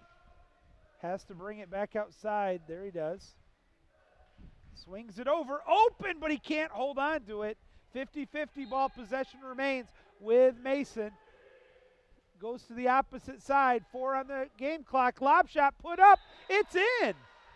I'll live and die by those goals. That is Bryce Delaney. He's now scored on a skip shot and a lob shot. So what do I know? And both of them were very pretty goals. 1 second remaining. Desperation heave comes. It would count, but it's just off the mark. Two teams will switch side. Our halftime score. It was 5-1 Hudsonville at the end of the first at the half. It is Hudsonville over Mason, 12-4. We'll step out, be back here with you in about 4 minutes. Keep it here on the Biscuit in the Basket YouTube network.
All right, folks, welcome back here to the second half. Joey Sutherland with you on the Biscuit and the Basket Network. Had an opportunity to talk to one of my favorite people in the world. Derek Zoko was up here. He officiated the first game. He'll have the last one as well. We were talking about the good old days. As it is Mason down by 8, has the rock, kicks it to the outside. Cycling it around, and they're going to have to dump it. And that was deliberately to get Josh Arndt wet, as he has a semi-smile on his face on that one. That is the perfect dump if you're trying to get the opposite coach wet. All right, play continues here. Hudsonville, their first possession of the second half. Gets it to the point, now to the whole set. Battle, 3-on-1. Good fight with Kilgore, but he draws an ordinary. He's going to have to kick it outside. He was inside 6. Gets it to the right side flat. Gets it back, 6 on the shot clock, draws the ordinary. He's outside, he can shoot it. He lifts, he kicks it down. What a pass! Oh my goodness, a selfless play and leads to the goal. He will get the assist on that one, but the goal will go to Andrew Barnes. And it's now 13-4, Hudsonville on top. Let's take a look at, I'm just getting an update from Chase over on the east side of the state. They are way ahead of us on their game. It is 8-3. Skyline over Groves late in the third quarter there. Swings it over. Tries to set up big possession here for Mason to try to get some momentum back here. Still relatively early in the third. Nice little turn from the point. Tries to get the shot off, but the defense was just too difficult. And getting a steal on that one is Revis. And now it will be transition game for Hudsonville. They push it up the pool. On his back, wants to shoot. Oh, but the great defensive work there in tandem for the Mason co-op. And now they will set up. 5:10 to go in the third. 15 on the shot clock. Swings it out ahead of his man from the right side post. Gets inside about 4.5 meters. Takes the shot, but a great read and a fine stop there by Wiles. And now it's going to be a quick transition the other way for Hudsonville, but did it hit the end line? No, it didn't. It's a fair ball. Loose ball. Kicks it back outside after the ordinary, down to the whole set. Nice bat. Oh, you knew that wasn't going to end well. The backhand finds the back of the net for Kilgore. Oh, no, I'm sorry.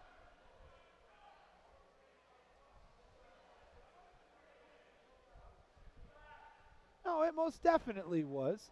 I was right. That's Kilgore who got the goal. Must have been the assist went to. Either way, it's 14-4 and a 10-goal advantage now for Hudsonville, looking to punch their ticket back to the state tournament. Down low, swings it over to the top, 8 on the shot clock. Another field block. That's a fresh shot clock if they get to it, and they do. So a new possession here for the Mason co-op, and they go to the opposite side from about 7 meters, wants to shoot it. Skip shot blocked. The goalie's going to pick it up, but credit that field block, I believe that was Aiden Bale.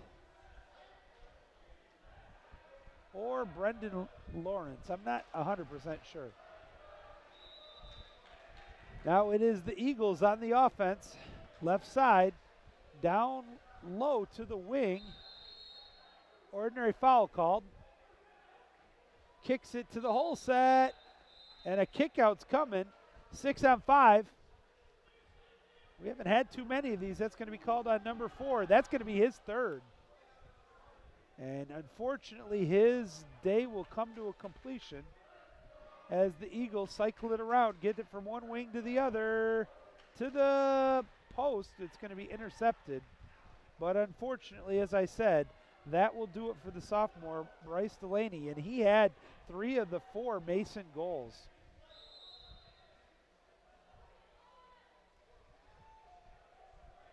.310 to go. Shot, short side, loose ball, popped up, and then it goes into the hands of Ryan Wiles. And he's going to push it up, and look at that pass. He's got a chance at an assist. 4 meters, 3 meters, 2 meters, pump, and a 5 meters called, which will negate the assist. And that's an easy call for Daniel Aismont there.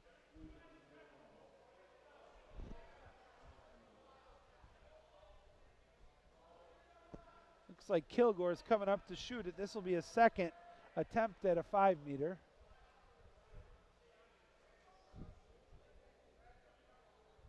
I think that was number 10, Nathan West, with the, and the biscuit in the basket. Goal number 5 for Kilgore to go along with the 6 goals for Aiden Bale. So they've got 11 of the 15 between the two of them.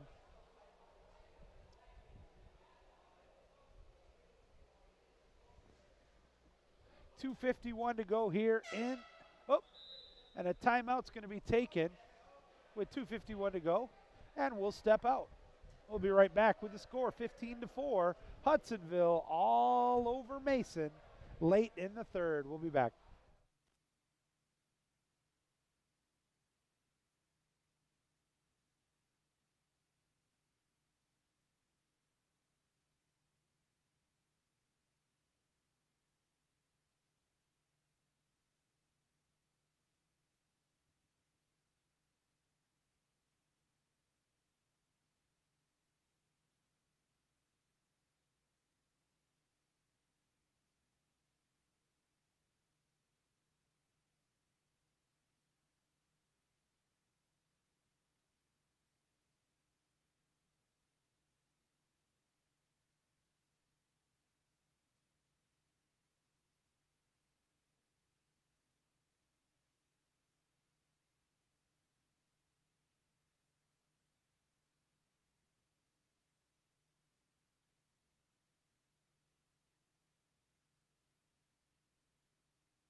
All right, as we continue on the timeout, comes out for it, 50-50 ball. Daniel says it was a fair ball, and that's going to be an ordinary.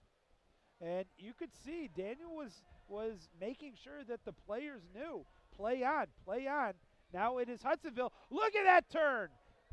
Inside, close, lob shot, puts up, back of the net. Oh, my goodness. You will not find a more pretty executed little kiss shot than you will see right there. And a good transition game for the Eagles, whose lead now is 16-4. That goal was by Rivas, who now he has 3 of his own. And folks, everybody could have one more goal. I don't know who they officially gave the goal for on the goalie putting it into his own net. It's supposed to be the closest player to it. As it hits the post, loose ball, but the Mason squad Hudsonville will grab it and transition. Long stretch pass. Look at this. Oh, he stopped. He should have kept swimming, but it's going to be a contra foul called, and possession's going the other way. Nice job there by Mason, pushing it up the pool quickly. We're down to 100 seconds to go in the third. 16-4, Hudsonville on top. Looking, driver coming in, missed the guy it was intended for, Fortunately for Mason, they still have it. Right side flat, down to the wing, takes the shot. Was it deflected? It was, but not by the goalie. That was a field block by number 2. So credit that to Wolfert. And look at that pass the other way. Inside 5, inside 4, inside 3. Turns on his back, wants to shoot, and a 5 meters called. And I believe that's going to be the second on Nathan West.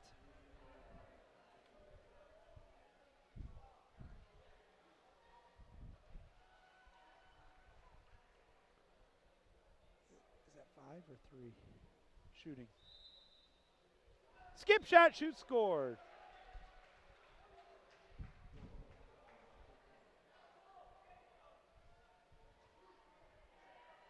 It was? Okay.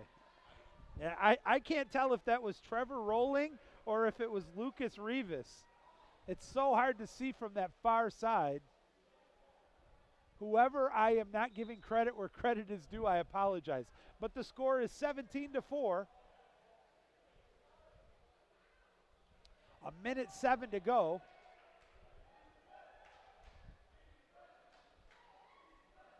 Swings it out to the flat, but a way out flat there. Almost as far as the wing. Shot clock down to 5 seconds. Under a minute here to go. Over the head. That's going to be a shot clock violation. And they pretty much just throw it to the goalie. About a 12-second differential between the shot clock and the game clock here in the third. Eagles with a commanding lead, and the Rock gets it up. Ordinary foul at about 4 meters. Can't shoot it, has to pass it. Pops it, looks around, kicks it over. Wants to get inside, nothing there. Gets it back on the give and go. 12 seconds here in this possession. Ordinary foul, he's outside 6. He can shoot it, but he waits too long. Now he's going to kick it over to the right side. Takes the shot just off the mark. Hit the post, and that's a little bit of the Mason snake bite. Mason in the first half hit the post so many times, Raheem Brown had to change goals at the half.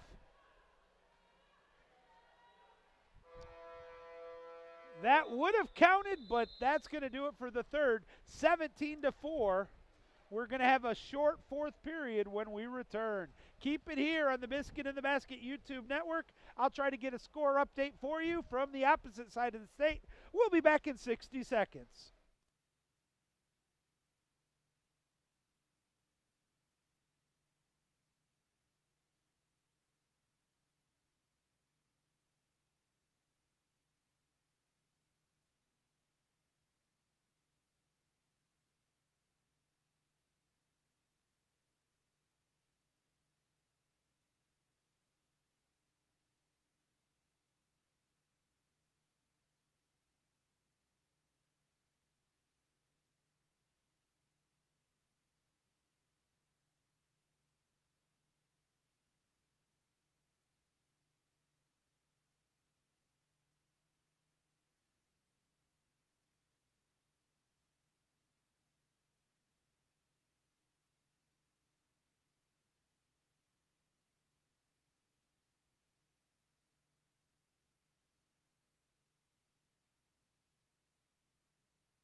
Final, let me turn this up. Final period here. 17-4, Hudsonville on top. They win the sprint. First period first shot of the fourth period takes the shot. It's off the mark, out of bounds. Possession will go back to the Mason Grand Ledge Co-op. Remember, because of the goal differential, it is a 5-minute period as opposed to the regulation. Is that Mr. Jackson in the house? I believe it is. I have not seen Chris Jackson, I believe, since I retired.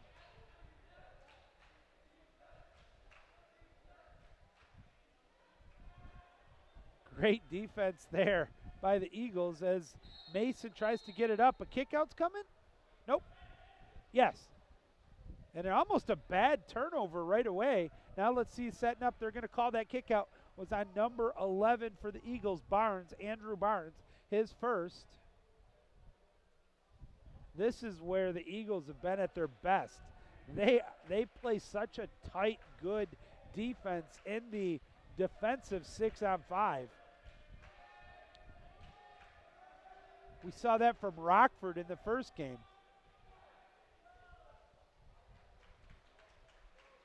3:50 remaining as the ball goes back to the goalie, Ryan Wiles. He pushes it up to Rolling. Swings it over, uncontested, 3 meters. Quick shot. Was that off the marker? No, it was a good goal. Or was it? That angle's so tough to tell. All right, that goal, though, was number 4, Brendan Lawrence.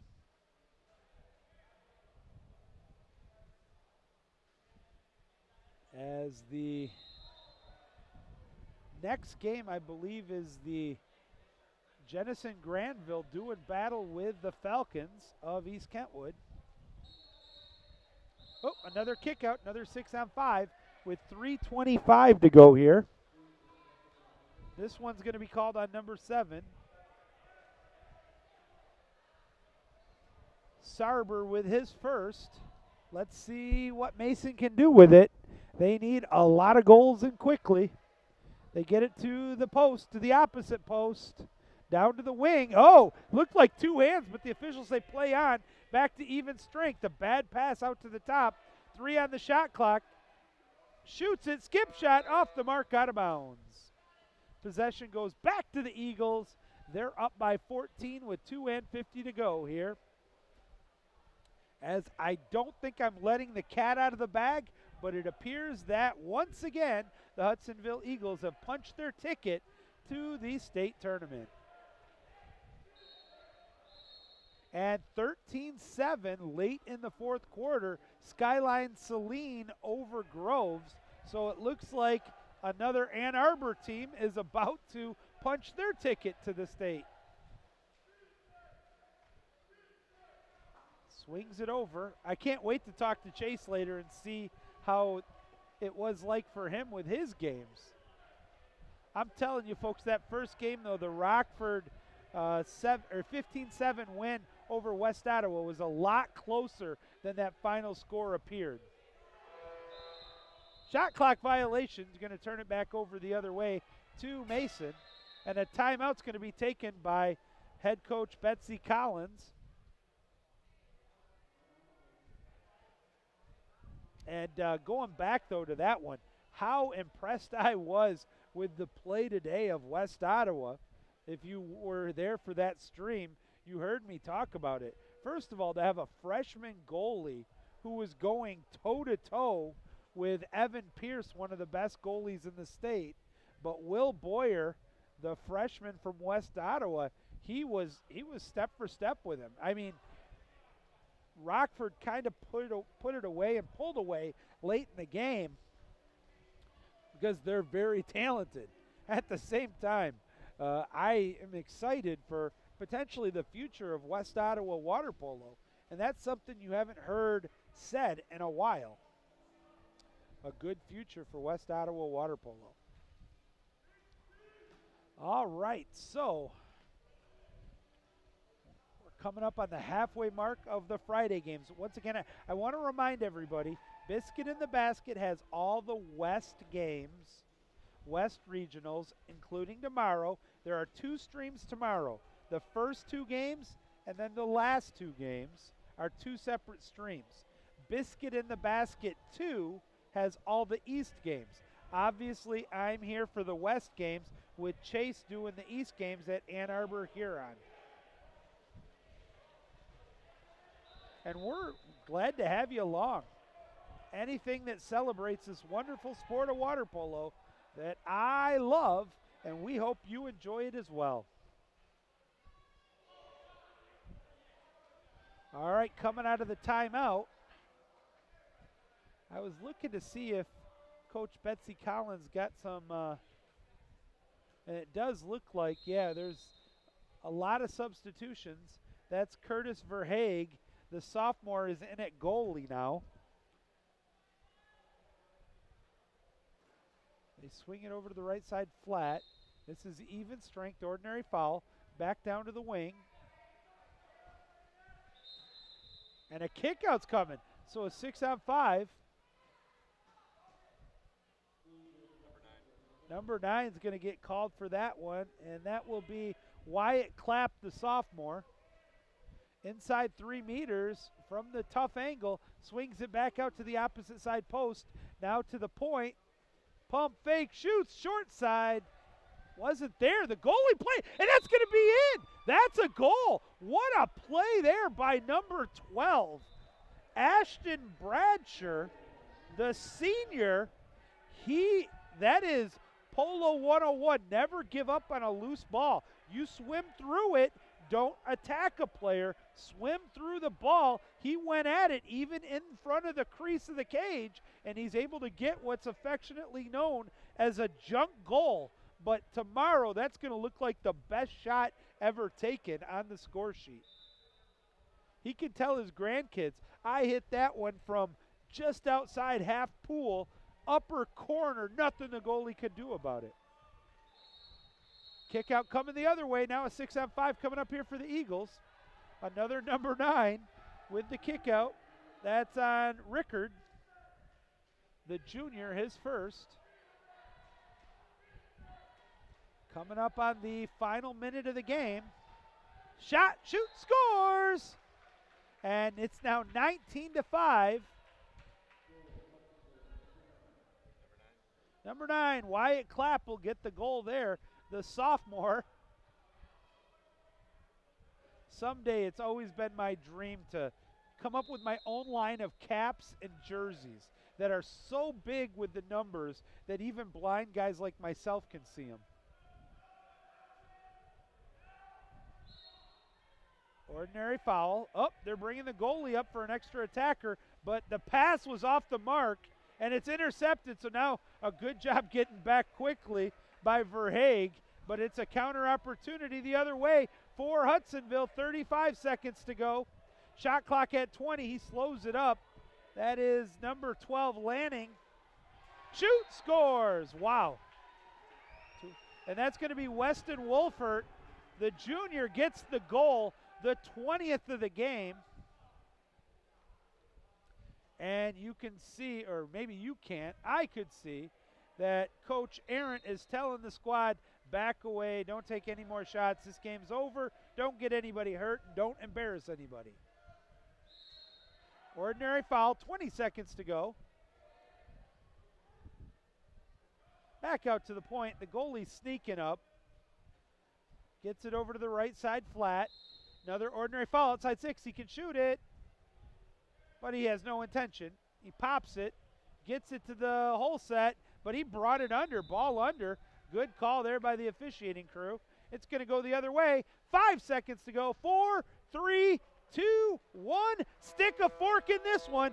It is done, and just about the same time as the opposite. 20-5 Hudsonville over Mason, and 13-8 Skyline over Groves. 2 more tickets have been punched for the state tournament. We now know half of the teams that will be competing for the state crown. 13-8 was it? All right, well, I'm going to step out real quick. Our next game is set for a 6:30 start. I got some Diet Pepsi to drink, and we'll be back in about 5 minutes. Keep it here on the Biscuit in the Basket YouTube network.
All right, folks, welcome back. We're just getting set to start our next game. This will be the Jenison Granville Co-op defending state champions with the Falcons of East Kentwood.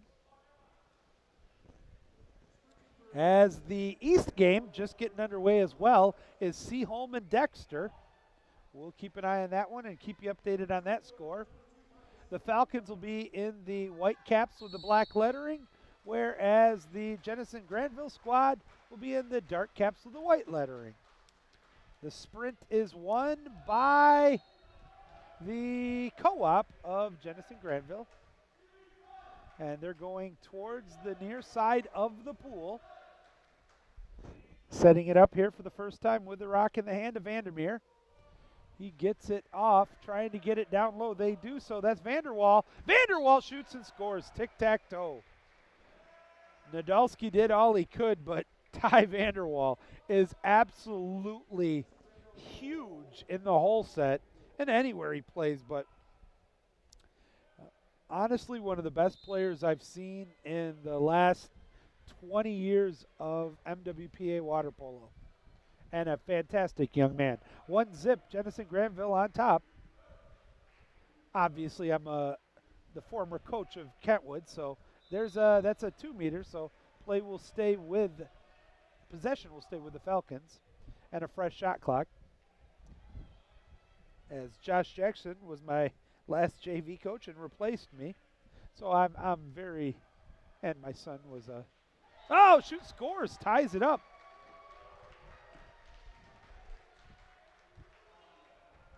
Trying to see who that was. That's Brent Salisbury, the sophomore, with a goal. Nods it at 1 apiece. 6:15 to go here in the first quarter. Winner makes it to state and plays 2 games tomorrow. Unfortunately for the loser of this game, their 2025 campaign will come to a completion. Contra foul away from the ball goes to the Falcons. They got a shot at their potentially first but tick for tack. It's going back the other way. Daniel said he didn't, or excuse me, it was claimed he did not pop it. So possession goes back to the co-op. Driver coming in, the goalie comes out. Oh, what a play there by Drew. Drew Gehrink with a spectacular job. Boy, has he matured, the junior goalie for the Falcons. Gets it down to the whole set, and an ordinary foul is called. That's a matchup we'll keep watching. Max Nadolski doing battle with Vanderwall. Pass is intercepted, though. Credit that steal to number 14, Easton Vandermeer. Vandermeer brings it up the pool as the Wild Dogs set up. Ordinary foul called. Swings it down to the wing. Shot clock at 18. They want to get it to the driver. They do so. The pass was good, but a 5-meter or a kick out? It's a kick out. And they're going to call that one on Darius Nassaup. Down low, inside 2. Swings it to the opposite side. Great angle. Didn't get a good hand on it. Quick shot. Was that tipped? It was not. So the shot taken there from Vanderwall, just a bit high, hits the crossbar, goes out of bounds. Falcons kill off the 6-on-5. They have the ball back. Straight up, bing bong, 5 minutes to go here in the first period. Thank you for joining us here on the AQ, I beg your pardon, forgot where I'm at, on the Biscuit in the Basket YouTube network. Oh, what a turn. Take shot, shoot, scores. Lead for the Falcons. I think that was Max Nadolski. It is the goal from Max Nadolski with the hamburger helper on that one going to, I believe that was Marcus Finkbeiner, the sophomore. And it's 2-1 Falcons. Coming up on the halfway mark here of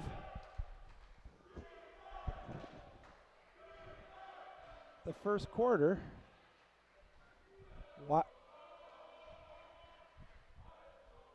Wild Dogs And that's going to be kick out. Yep. It's going to be on number 2, Nadolski, his first. He's got to be careful here. The Falcons cannot afford to have him not in the game.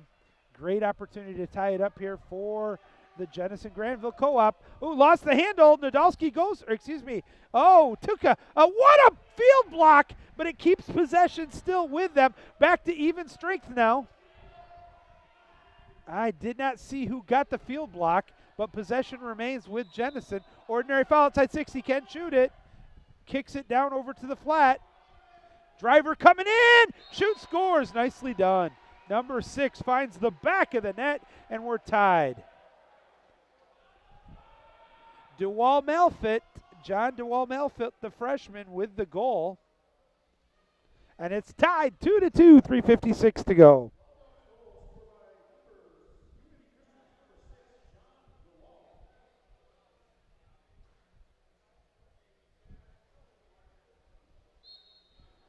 Back to live action, 2-2, 3:50 to go now here in the first quarter. EK with the ball, going towards the far goal. No, kickout's coming. 6-on-5, Falcons opportunity here. That's going to be called on number 13. Swings it out. Back up to the top. Oh, the pass intended a little too high for Finkbeiner. He's got to go get it. The man advantage down to 4 seconds. He swims it up to about 8 meters. Goes to the opposite side. We're back to even strength. Tried to go short side. It goes out of bounds. That's going to be a turnover. And a nice kill there by the Jenison Granville Co-op, as now they got an opportunity to recapture the lead. Pushing the ball up the pool. It's in the hands of number 14, Vandermeer. He swings it down to the wing. That's Ty Vanderwall. Pass to the, what a read, and a coming way out is Drew Gehrink to get the steal on that one. His second steal already of the game to go along with 3 saves. Nadolski from the flat. Ordinary foul. He can shoot it. He's going to shoot it. Change up, but right into the belly there of the goalie, who pushes it up the field. And look at that, a perfect pass from Veltkamp. Back to the outside, 15 on the shot clock, 2:25 on the game clock in the first quarter. Thought about shooting it, goes back out to the top. Left him open, lob shot put up, but that's going to go over the cage. It's going to end up somewhere around Rockford, and possession's going back the other way. 2-2 tie, 2:10 to go now in the first quarter. Joey Sutherland here with you on the Biscuit in the Basket YouTube network, coming to you live here from the East Grand Rapids Aquatic Center. Bing bong, 2 minutes to go in the quarter now, 10 on the shot clock. From the wing, tough angle, looks for some help, gets it to the outside. Gonna have to hurry, 5 on the shot clock, down to the hole set, and he can't get anything on it. It's a turnover. Possession goes back. Good defensive work there by the Jenison Granville Co-op as they push it up the pool quickly. Swings it all the way over to the one side of the sideline to the other. Now they get it down low. Quick shot, shoot, scores. How he got that one in on his back. Oliver Ottenwest, the senior, with a remarkable shot from his back. And it's 3-2. Jenison Granville on top with 92 seconds to go here in the first quarter. That was, the Falcons got to be happy with the defense, everything until the end. And that was really an undefendable play. Ordinary foul called. Losing his cap is Finkbeiner. Kicks it to the right side flat. Shot clock at 15. Near steal, and it is a steal. Coming with it all the way up the pool. He's got a head of steam. Vanderwall passes it off, and a ball under is called. That's a turnover. That could be a, oh, Ottenwest got away with a little bit there. What might have been a kick out. Credit that ball under. I think that was Nadolski. 20 seconds here on this possession for the Falcons. Ordinary foul with 15 on the shot clock, 47 on the game clock. Did he pop it? I don't think he did. They could now, kind of. 12 gets it up to the point. Good defense. And a ball under, so it's a turnover. Credit that one to Ottenwest. Now he is not eligible to shoot, I don't believe. There it goes. He passes it, and it's 2 on Zip. Gets it back. Pass was behind him. He still is able to put it in the back of the net. That's going to be the assist going to Vandermeer. And the second goal of the game for Ottenwest. And it's now 4-2.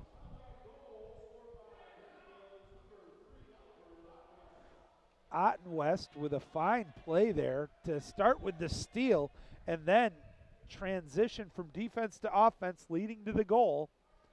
Exactly 30 seconds remaining, so the shot clock's turned off. They're bringing, it looks like Drew Gehring is going to come up with the shot clock turned off. They got to be careful, though. You can get yourself in a great position here, but you run the risk of some potential issues here. Now he waits for the team to start to get up a few yards. He brings it up, 20 seconds to go. Obviously, the Falcons are going to try to play for the last shot. 15 seconds, 14. He's still uncontested. They're spreading out. He's at about 9 meters, though. Now he gets it over with 6 seconds, 5 seconds, pulls it up, takes the shot, but it was thrown right at the goalie, who tosses it all the way down, and that technically will go as a save for Drew. But that's going to end the first period. At the end of 1, it is Jenison Granville, the Wild Dogs, on top of the Falcons, 4-2. And we'll step out. I'm going to get some Diet Pepsi as we get ready for the second period when we return. Keep it here on the Biscuit in the Basket YouTube network.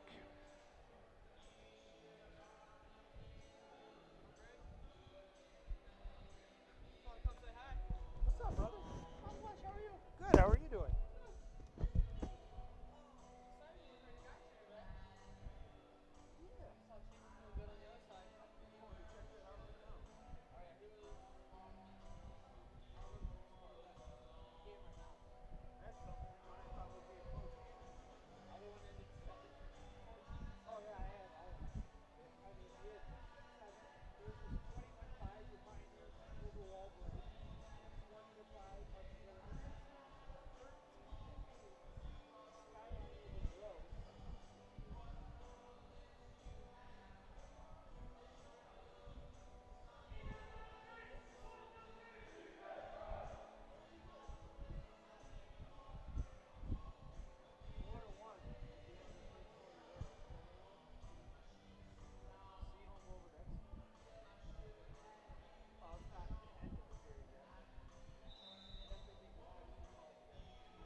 But, well, I feel like I'm glad I'm not on the board right now.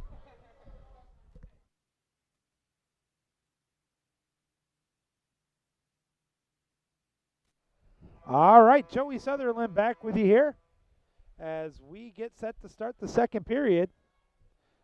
Close period, I think closer than many felt this one first period might be, as the Wild Dogs on top 4-2, but the Falcons are sticking around. Give credit where credit is due. Coach Josh Jackson has his players amped up and ready to play strong, and they have, as here comes the second period sprint, and it's 2 for 2 for the Wild Dogs.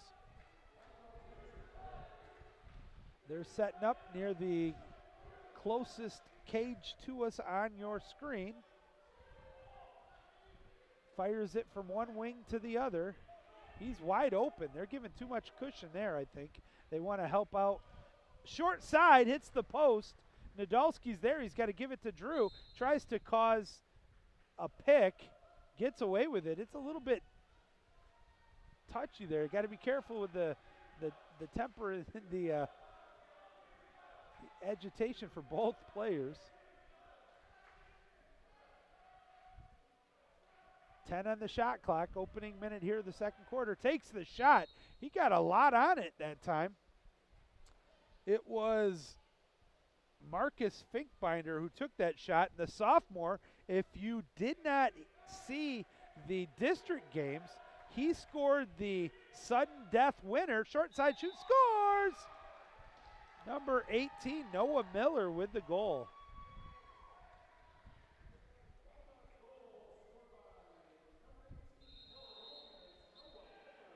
And a setup timeout is going to be called by Coach Josh Jackson. That'll be his first timeout. Early here in the second period, he's doing everything he can to keep his team in this one.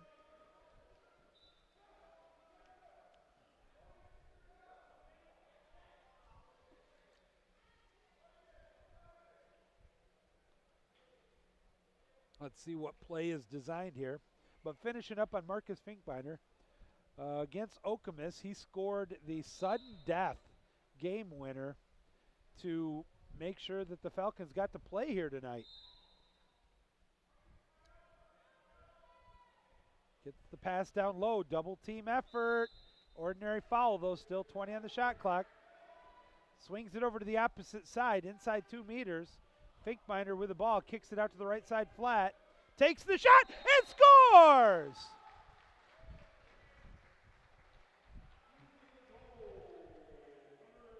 That was number 6, Henry Wells. The sophomore gets the goal.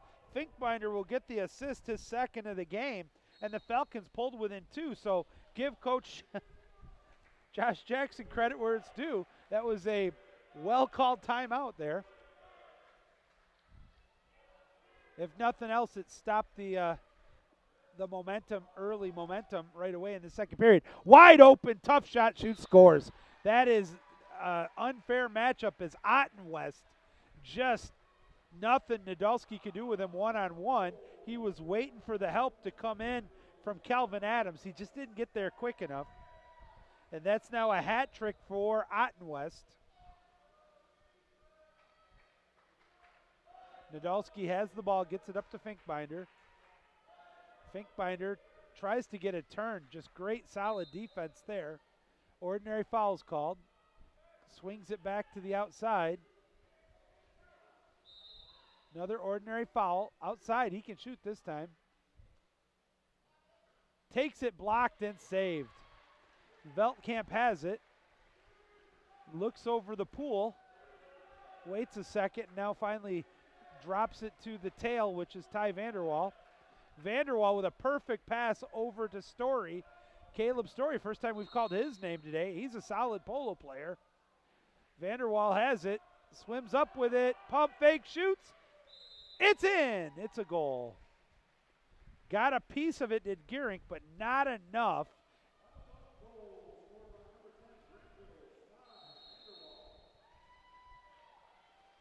And a timeout's going to be taken here by the Falcons. That score is not right, I don't believe.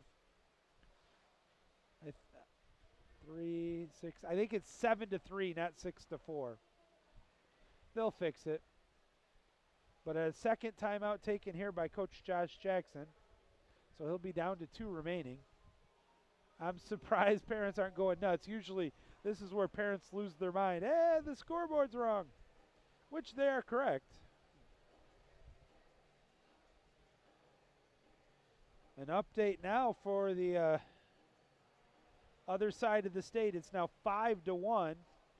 Seaholm over Dexter at about the same time frame here as here. First half early, I should say, of the second quarter.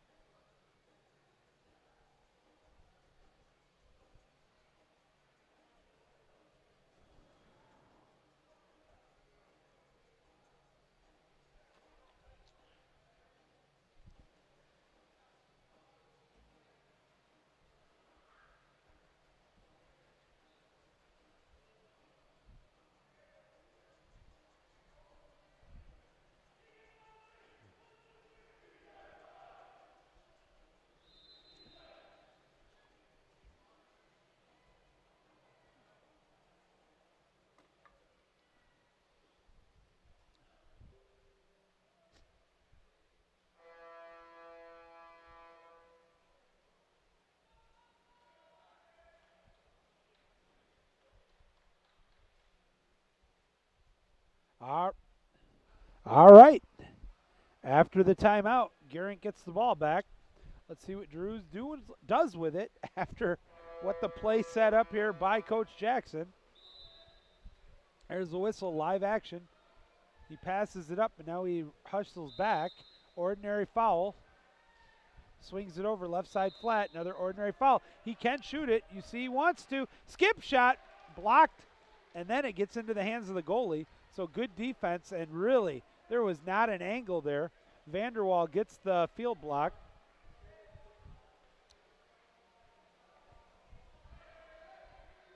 To the outside. Swings it over, Vanderwall again. Lob shot, puts it up, hits the post, gets the change, and puts it in. Staying with it was Ottenwest for his 4th goal. Vanderwall will get his 2nd assist. It's now 7-3. Actually, I don't agree with that either. 2, 4, 6. It's 8-3. There it is. Now it's right. Falcons now on, with 4 minutes to go here in the half. You know that this possession is just huge. They get it inside 2. Finkbinder has it. Draws the ordinary. Looking for help. Nobody's open.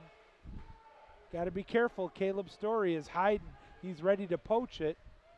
Now they go cross. Cage shoots, scores! Holy cow, what a play. I did not think Nadolski will get the goal, his 2nd of the game, with a 3rd assist for Finkbinder from one wing to the other. And what was an epic battle there. And I thought Veltkamp had good position in the goal. And somehow it gets through. So that cuts the deficit back to 4. But this Wild Dog team just does not relent offensively. They are a juggernaut. There's an open shot. He missed actually the quick shot. They swing it over. They're patient. They've got enough guns. Back out to the top. Shot clock at 5. Pump fake down low. The pass hits the end line. That'll be a turnover. So a break there for EK. Gehring picks it up, looks down the pool, gets it. Now it's a 50-50 ball, and it was just a bit too far ahead. And now it's going to be a turnover the other way, as unable to catch up to it was Marcus Finkbinder. And now they get the ball back down. Oh, good job getting back by the Falcons. From one wing to the other, wide open, nobody's there. Henry Wells comes late, takes shot, shoots, scores. They just left him too far open. Easton Vanderwall. Or Vandermeer, I beg your pardon. Vandermeer will get the goal.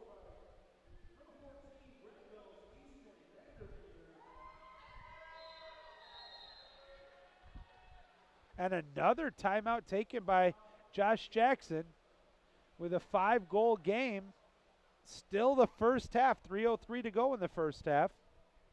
Joey Sutherland here with you on the Biscuit in the Basket 1 YouTube network, or the original Biscuit in the Basket network. We have all of the West Regionals here today and both sets of streams tomorrow. First 2 games, second 2 games are different streams.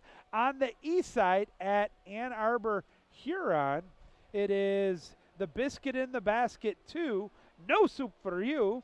Chase Sutherland with the action there at Huron for all the east side games. The 4 tonight, 2 in the morning, 2 in the afternoon tomorrow.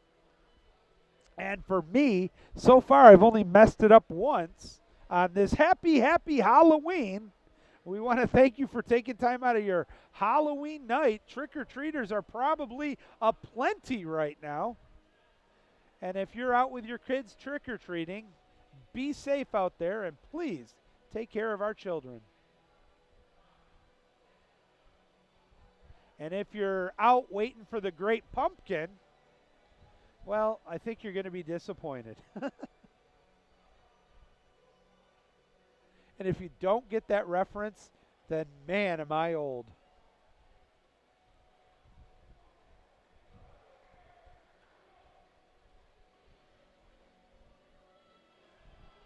But my favorite theme song is on in the background right now. Not sure if you can hear it. The John Carpenter composed Halloween theme from the 1978 horror classic.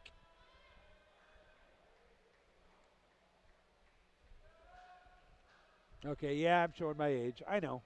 All right, after the third timeout, EK down to just one timeout left, but they trail by 5, and I applaud Coach Jackson doing everything he can to try to keep his team in this one. Drew with the ball once again, Andrew Gehrink.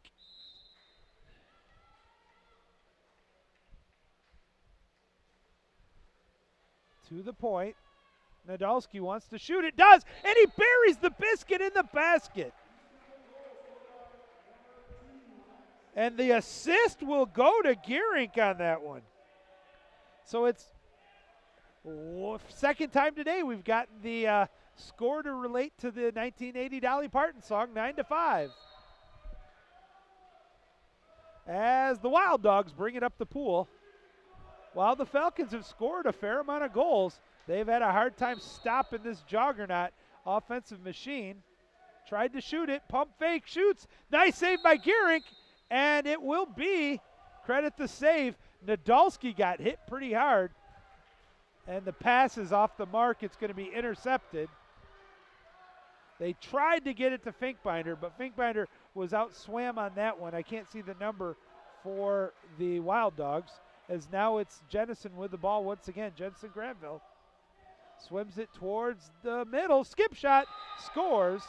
Unassisted goal there by, once again, for the, that's number 8. So that's Kintai.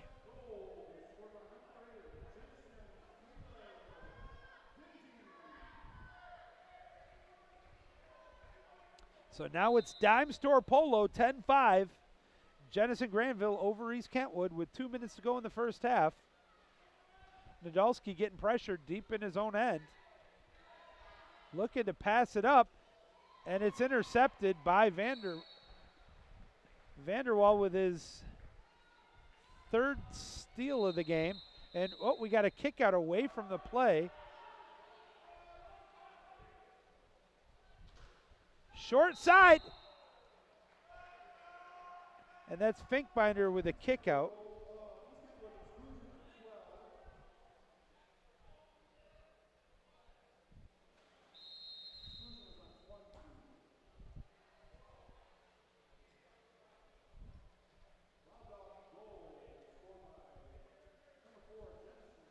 Caleb Story gets credit for that last goal. I wasn't sure who got that one. I was still writing down the kick out on Finkbinder, and the final timeout, I believe, has been taken by the Falcons, who are down 11-5. Still 2 minutes to go here in the first half.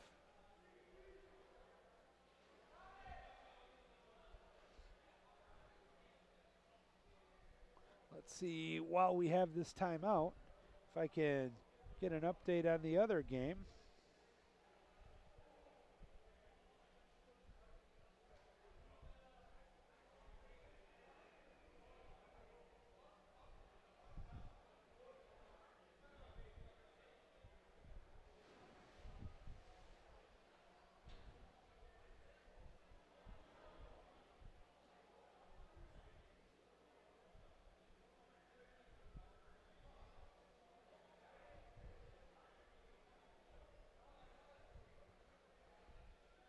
Wow.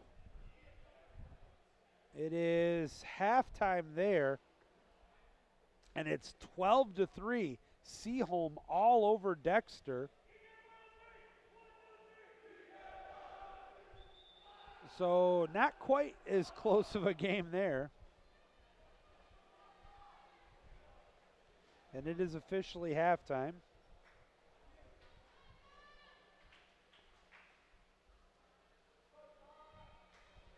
Now let's see. For the most part on these timeouts, Coach Jackson's had a good play drawn up. Unfortunately, the Falcons are out of timeouts now. They get it to Nadolski. I'm sure that was the plan. Skip shot blocked.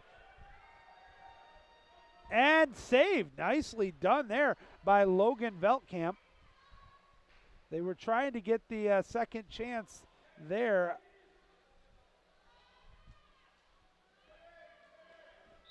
Short, out of bounds. Still trying to see who that is.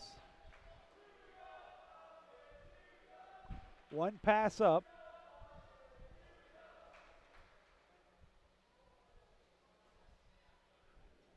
Minute 15 to go, partially blocked, and that's going to be intercepted. That's athleticism at the highest level there by Ty Vanderwall. And then look at that, the transition, quick, tries to get it down low, it hits the end line. And kept out. Holy cow. And then a smart play, but he didn't get help. I thought it hit the end line, but the officials, it was on the wrong side of the pool for the official to see it. It was closest to it. Shot clock at 23. He can't shoot. Swings it over to the opposite wing. Up to the top. Wants to shoot it. Gets it down low. There's a battle. Vanderwall on his back, and the help comes late. And it's going to be intercepted. Jenison Granville wanted a kick out. They didn't get it. Now there's two Wild Dogs back defensively. Ordinary foul. Shot clock turned off. 18 seconds remaining in the first half. 13 seconds. It's a mess of where bodies are. Final 8 seconds here of the half. Ordinary foul. He's outside 6. Can't shoot it. Will shoot it. Over the cage. Man, he got a little bit more on that one. 5 seconds, though. Still enough time here if they hurry. Gets it up one. Takes the desperation heave. Skip shot. Nice save, and that'll do it for the first half. At the end of the first half, it is Wild Dogs on top. 11-5. We'll step out.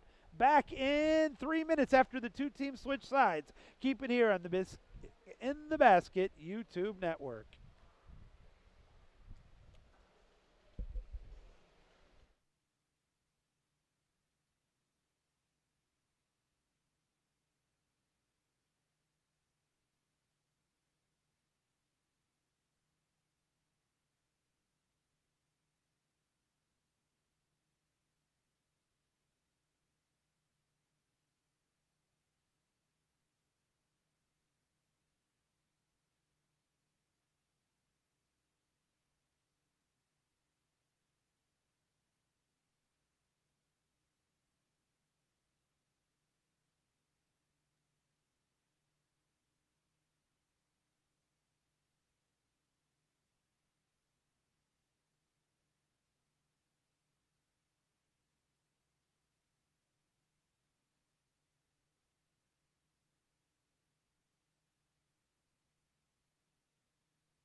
All right, we're getting set to start the second half here from East Grand Rapids Aquatic Center.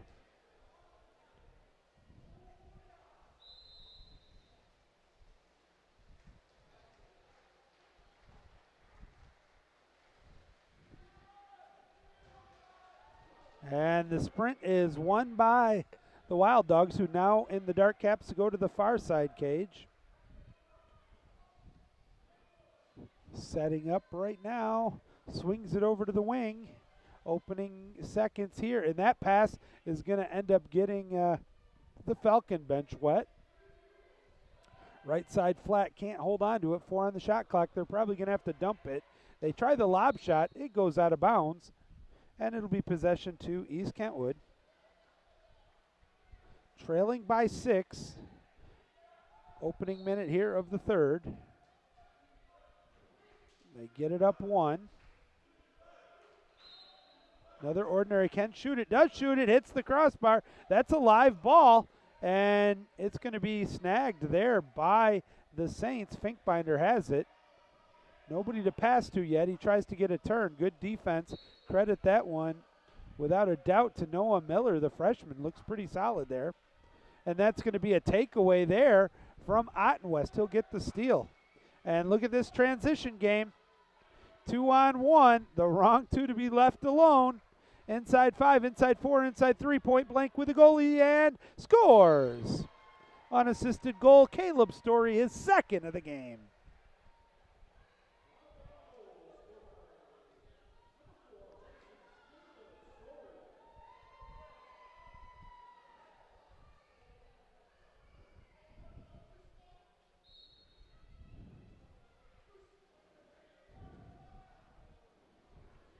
Saints now down by a touchdown. Ordinary foul. Gets it up, gets it back. That's Finkbinder from the left side flat. Ordinary foul outside 6. He can shoot it. He will try, and it's going to hit some of the warm-up players. That's going to bring it back the other way.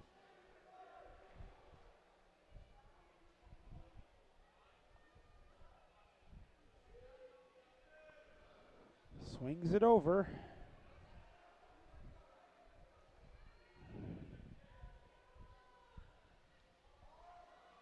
Tries to get it down low, wants to backhand it, and a kick out's coming, so a 6-on-5, and a quick timeout is taken.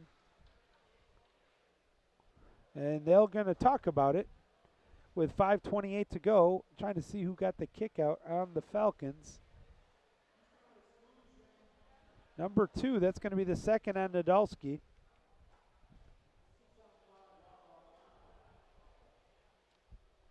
So with the score 12-5, early still technically in the third quarter.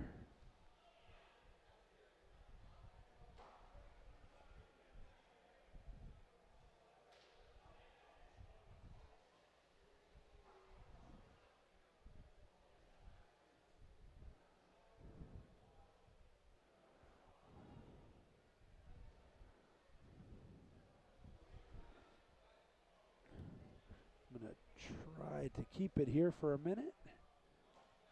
Minimize this.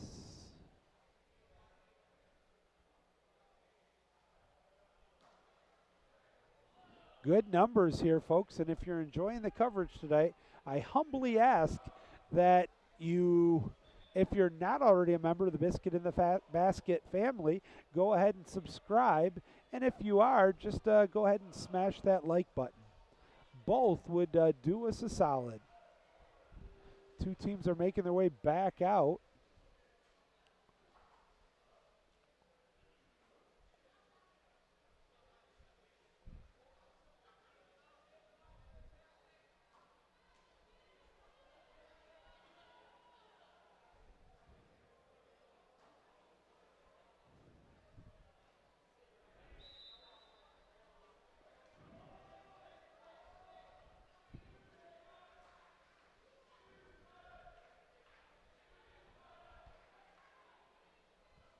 All right, there it is. They get the pass from the left flat down to the wing. 6-on-5 still here for the, oh, what a save there. Best save so far by Gearing. Can the Falcons, and they will, so what a save and a kill of that 6-on-5. They were able to battle that one off.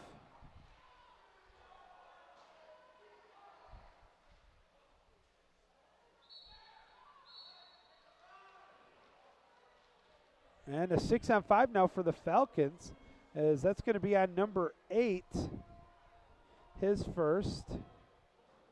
Let's see what the Falcons can do with it. They get it down to the wing. Those passes have to be crisp. Nadolski kicks it back up to the flat. Now it's Finkbinder. 4 seconds on the man advantage. He tried to get the turn, swims up about 3 yards, gets it down, but it's off the mark. We're back to even strength. Back to the top. We're going to have to force a shot, and it actually was closer than I thought it would be, but possession will go the other way to the Jenison Granville squad. And now what a pass on the dime. Almost the length of the pool there from Vanderwall. And that's where the Wild Dogs will set up. Trailer coming out from the point. Down low, wide open angle, off the mark. That's still a live ball. Nobody wants to go get it. And the Wild Dogs will end up getting to it first. That was a missed opportunity there from East Kentwood. As now Jenison Granville sets up, gets it back down to the wing, inside 2. Tough angle, passes it up to the hole set. And a kickout's coming, 6-on-5. Field block.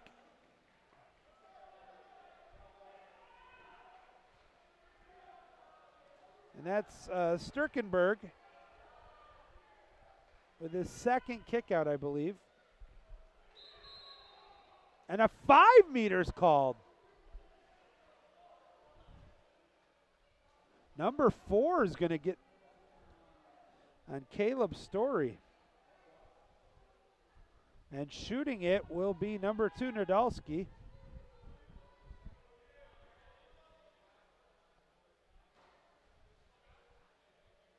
Waiting for the whistle. Here it comes. He shoots, he scores. That is the 4th goal of the game. 4th of the 6 for the Falcons. And that cuts the deficit in half, 12-6, late in the 3rd.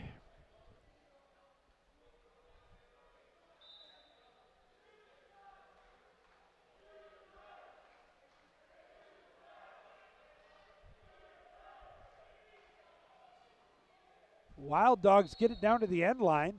Good defensive play, but it's still Jenison ball wide open, left side flat. Pump, fake on his back, gets it down low. Wide open, shoots it, but shoots it over the cage, out of bounds, possession back to the Falcons. EK looking to transition, long stretch pass from Gearing on the dime. Battle for the loose ball. Wow, Vanderwall is so tough defensively. And Falcons get it up 1 from 3 meters. The help coming from who else? Oh, a push-off is called, so a contra foul. Possession's going the other way.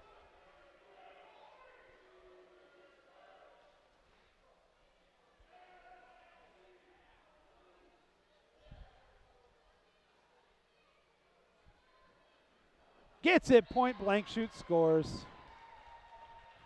There was nothing Gearing could do on that one. That's going to be a hat trick now for number 4.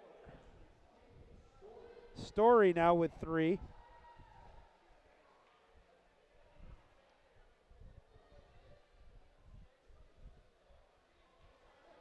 Score from the other game, it's now 14-4 late in the 3rd. Seaholm over Dexter.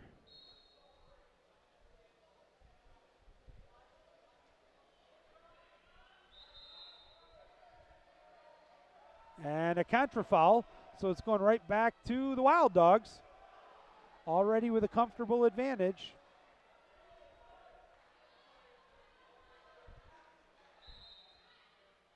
And now goes the other, oh, nope, still. Another ordinary foul. Gearing comes out after it, but a kickout's coming, so another 6-on-5.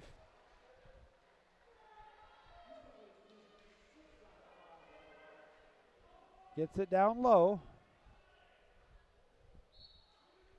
And the Falcons.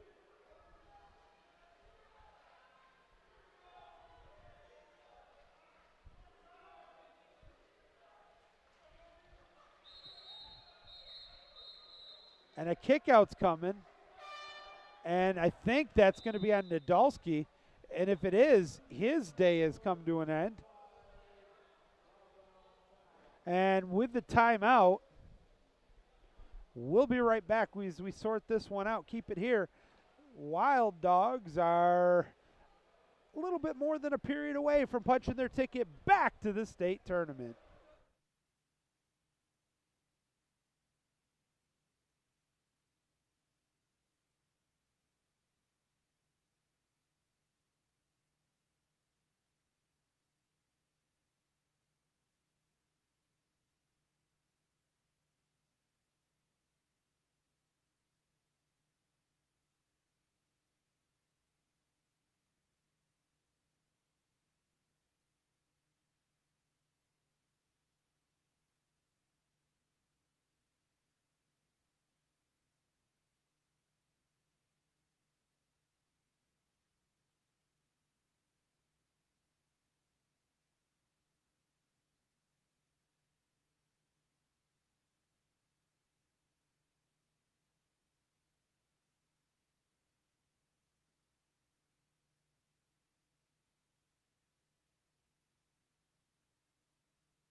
All right.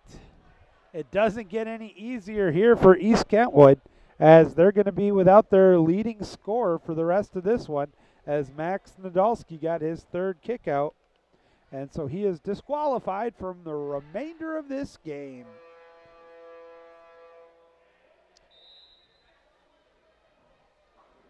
One pass up, swings it over.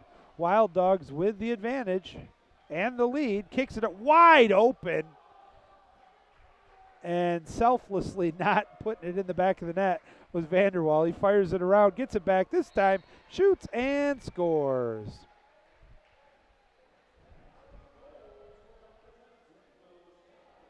That is actually his hat trick finally to go along with 3 assists.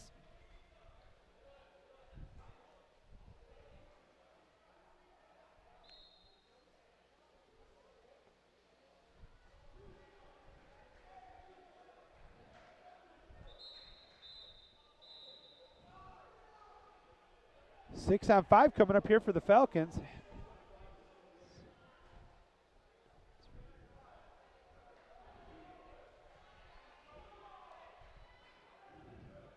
Up to the top. Takes the shot, shoots, scores! That's the goal for number 22, Marcus Finkbinder. That ends the Falcon drought. They're back within a touchdown. 14-7 is the score late in the third. We still have the whole fourth quarter to go yet.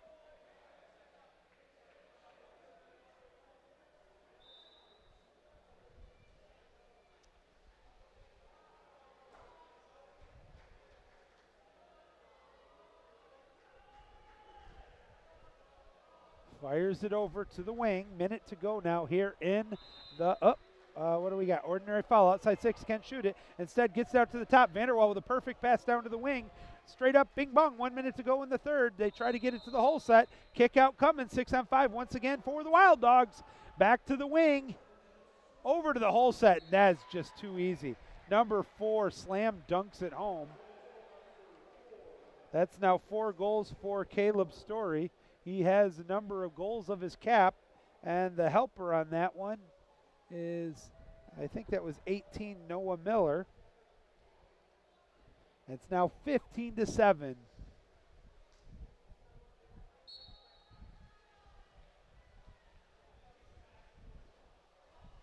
Falcons bringing the ball up the pool. Ordinary foul. Swings it over. Down it comes. Chasing after it.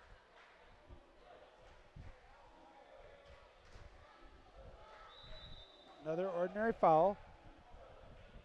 Tried to get it to the hole, but you're not going to get that one by the Wild Dogs defense. It's intercepted by Caleb Story.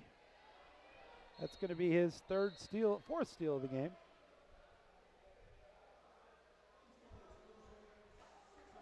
Another kick out on the Falcons. That's Sturkenberg after the quick goal, though.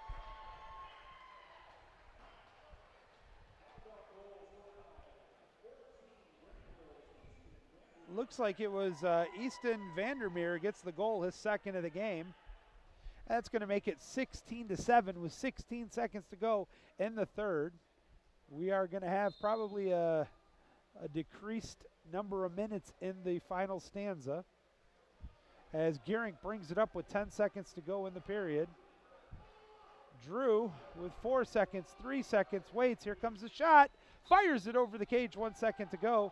They get it up. He's got a shot. That'll count if it goes in. And it will not go in, but Drew's got to go back to make it a save. Oh, there were people in the pool before the period was over. Interesting about that one. But that's going to end the third period. It is the Wild Dogs on top of the Falcons, 16-7 as we go into the final stanza. Keep it here on the Biscuit in the Basket YouTube network. 14-4, Seaholm over Dexter at the end of 3 in that one.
All right, here we go. Fourth quarter sprint. They did not adjust the clock. They're supposed to, but they...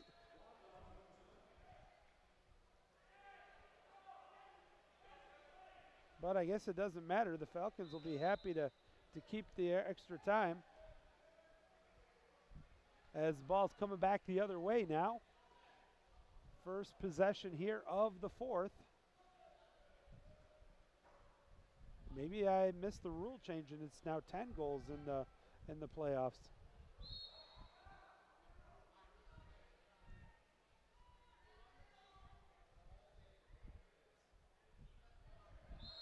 Ordinary foul. Can't shoot it. Kicks it to the outside. 10 on the shot clock. 30 seconds gone in the fourth. Gets it back. Finkbeiner wants to shoot it. Tries to get high. Does so. Fires it cross cage, off the mark, out of bounds. Possession will go back to the Wild Dogs.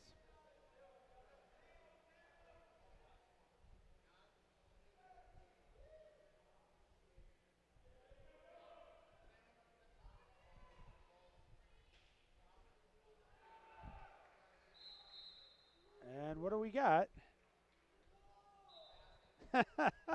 I think Josh Jackson just talked.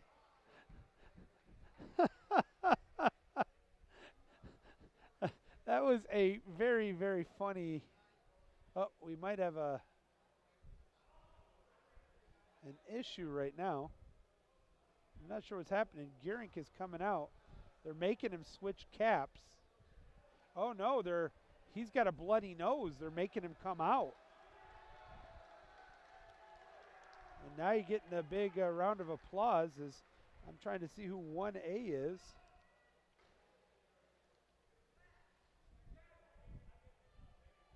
I think that's Nassaup, even though it's not listed as him. But it could be, or it is Brent Salisbury. I'm not sure. I can't tell from my angle here.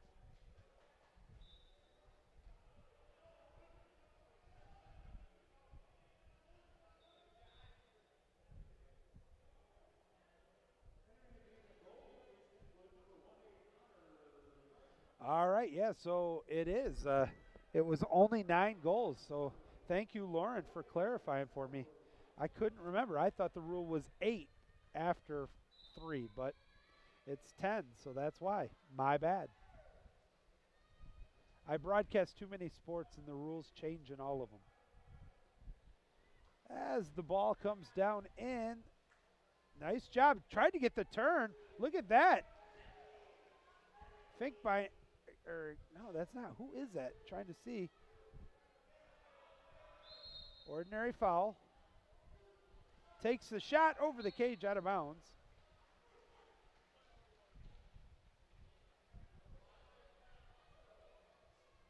Possession goes back to the Wild Dogs. 5:30 to go here. All of a sudden, the two scores from the East and the West are similar, as it's 16-5 Seaholm over Dexter, with 5 minutes to go in the fourth. Up, and then there's a tic-tac-toe goal, makes it 17-7.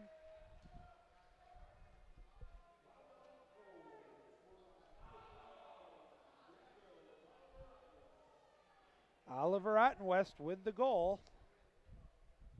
That is his 5th goal of the game. And now it's a 10-point advantage for the Wild Dogs.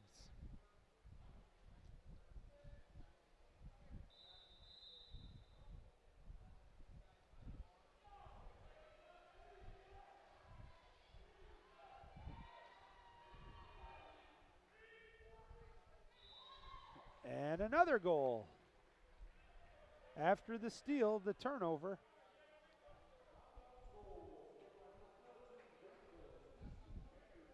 That's going to be Easton Vandermeer, who's now he joins the hat trick club, and it's 18-7.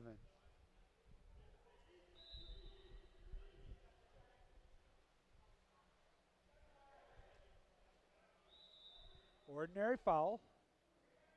Tries to get it to the hole. They do so. And ball under is called. Possession's going the other way. Back to.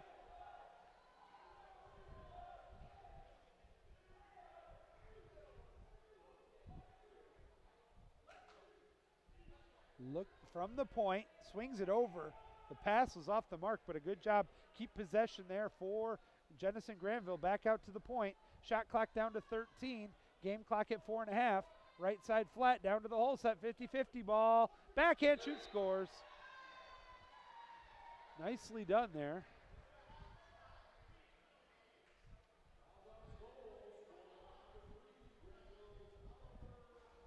Oliver Ottenwest with the goal. That gives him now 6 in the game.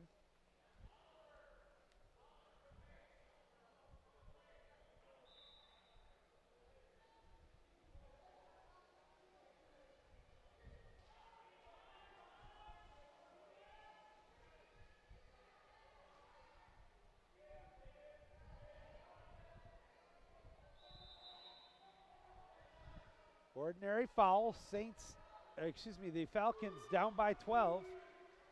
The ball is intercepted. Here they come back the other way. Credit that last steal to DeWall Melfitt. They hit the trailer. Now the driver coming in, going out to get it is Gearink, and he gets the steal, but gives the ball away. The Falcons are able to hold on to it.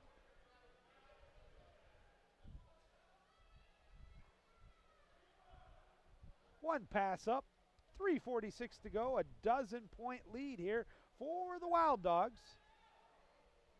Give credit where credit is due to the Falcons. Coach Josh Jackson played that first half with everything he had. He used every resource available to him to try to keep this game close. But this is a strong and very talented Wild Dog squad. There's a reason they're the defending state champs. As they bring it up, inside 7, inside 6, inside 5, inside 4. Takes the shot, short side, tipped away. That'll be a 2-meter.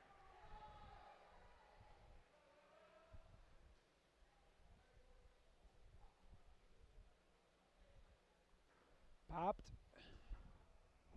Fires it to the outside. Gets it down low, quick shot. Another nice save there by Gearink.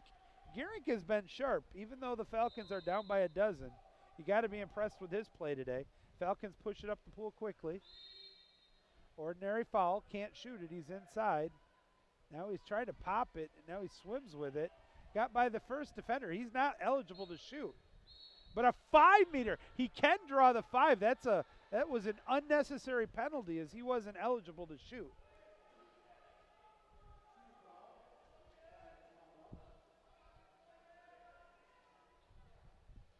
And let's see, it's going to be shooting. It'll be Marcus Finkbinder looking for a second goal of the game. There's the whistle. And he buries the biscuit into the basket. Goal number 2 for Marcus Finkbinder.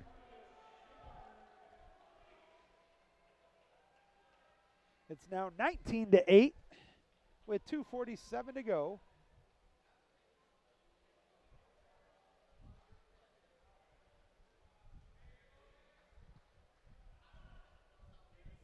The next game will be the host, East Grand Rapids, taking on Zeeland's Co-op.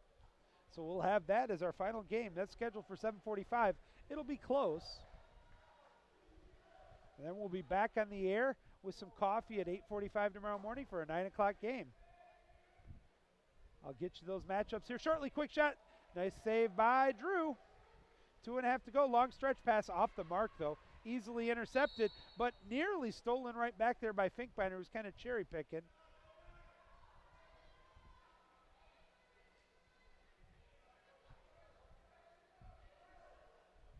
Brings it up, kicks it to the outside, wants to shoot, does, and scores.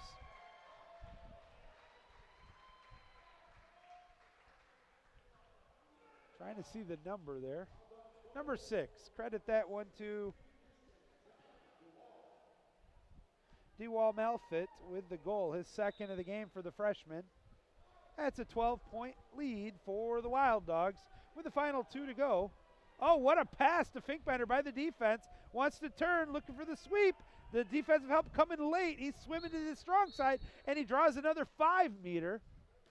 That one's going to be on number 13, Phelan. That'll be his second.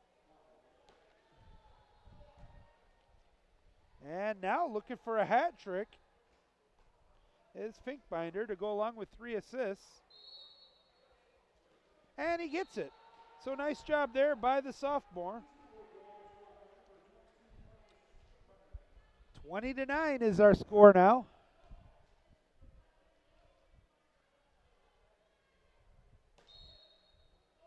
Back to live action, final 2 to go. 20-9 here, 19-6 with Seaholm and Dexter. Ordinary foul. Swings it down to the wing.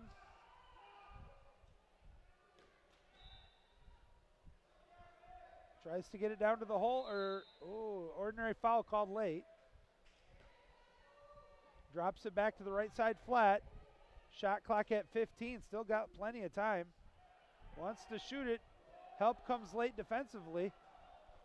And credit that steal on a fine play there by Philip Westervelt.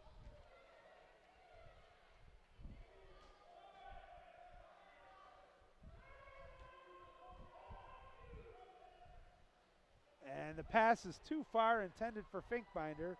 It's going to be picked off by, I think that was Duwal Melfitt. And here comes the Wild Dogs once again, up 20-9. Final 65 seconds to go in this one.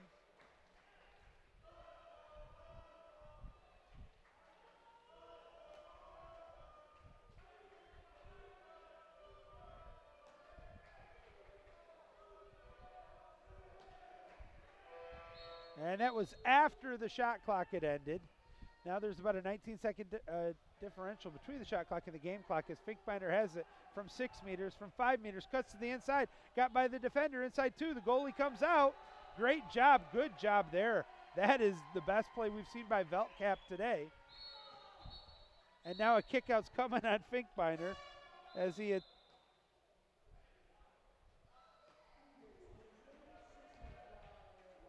that'll be his second.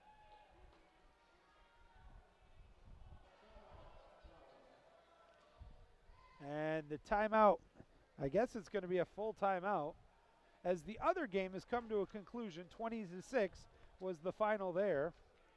So congratulations to Seaholm. They've punched their ticket. And in 33 seconds, we can officially say that the Jenison Granville Co-op will have done the same.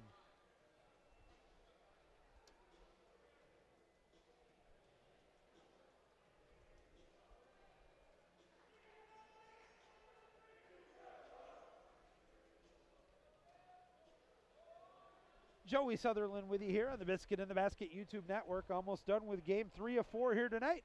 We'll have 4 more tomorrow, 2 sets of 2. The first 2 will decide who's going to be playing in the championship game and who will be battling it out for 3rd and 4th place in the state tournament from the west side. And then, of course, we'll have the championship game, which is the last game tomorrow, 2:15 start. The 1 o'clock game will be for 3rd place. We can already tell you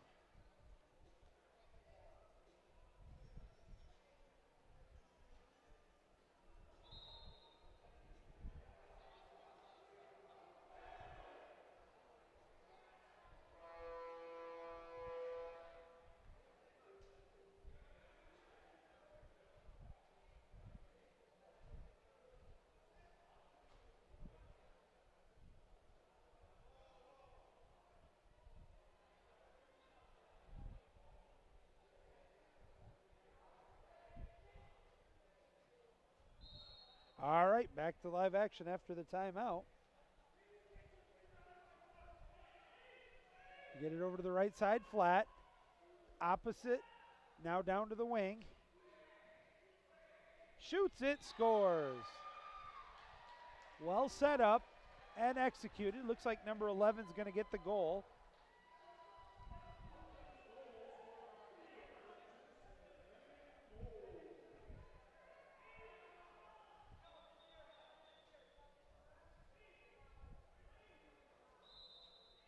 Yeah, I don't have an 11 on my roster for them, so I apologize. I'm not sure who that is.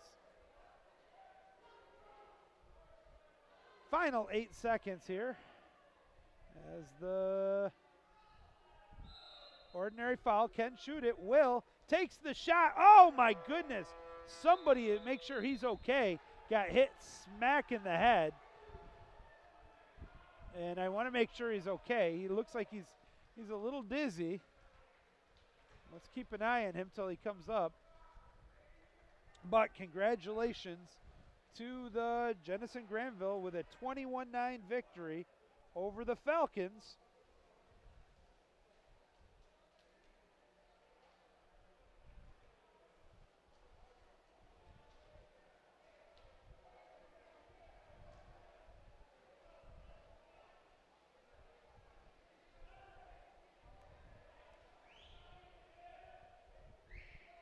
right, that means there are 2 tickets remaining to the big dance of the state finals for water polo. Who they will be. On the west side, it will be decided between the host Pioneers of East Grand Rapids and the Chiducks of the Zeeland East-West Co-op. On the opposite side, it will be either the host Ann Arbor Huron or Grand Blanc. We'll have both those games coming up for you very shortly. Keep it here on the Biscuit in the Basket YouTube network.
right, folks, we're going to our final game of the evening.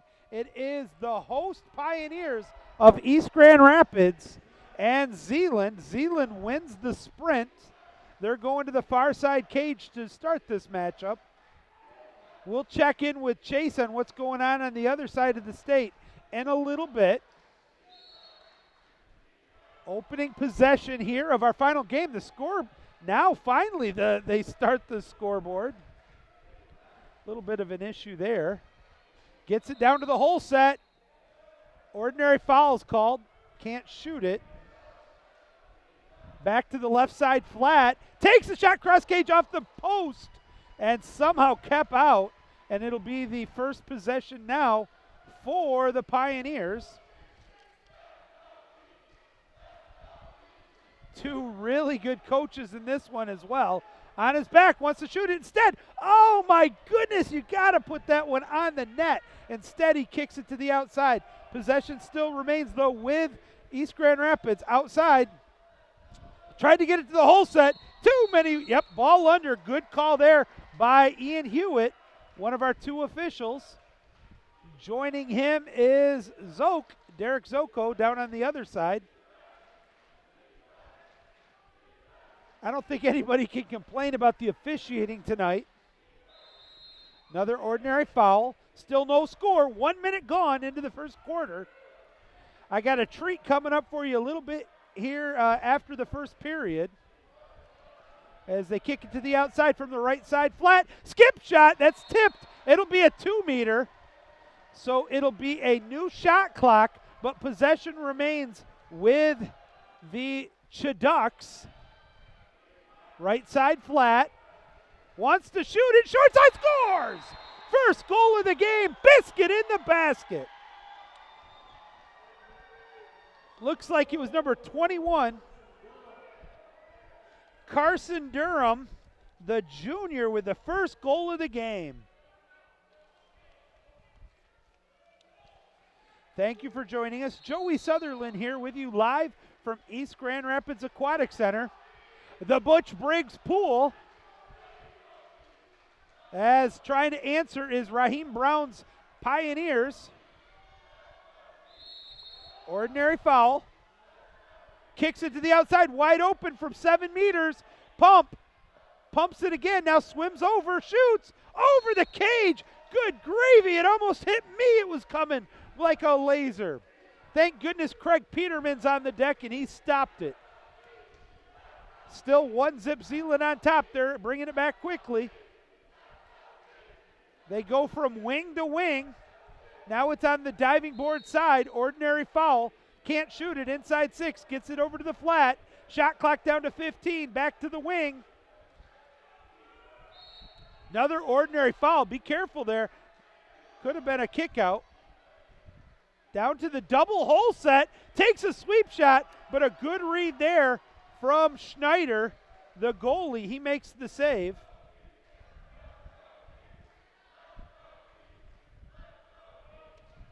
And now it's EGR trying to tie it up. That's a kick. Yeah, it is. And that's going to be called on number 3, Andrew Pyle. His first quick shoot scores. And you can see the EGR faithful there, but you can also see that Zach Geschwint was not happy about the no call there. He was given an earful there to Zoke, but it really wasn't his call. That was Ian's. But we're tied 1 apiece. And now a contra foul. And now Raheem's asking for a roll.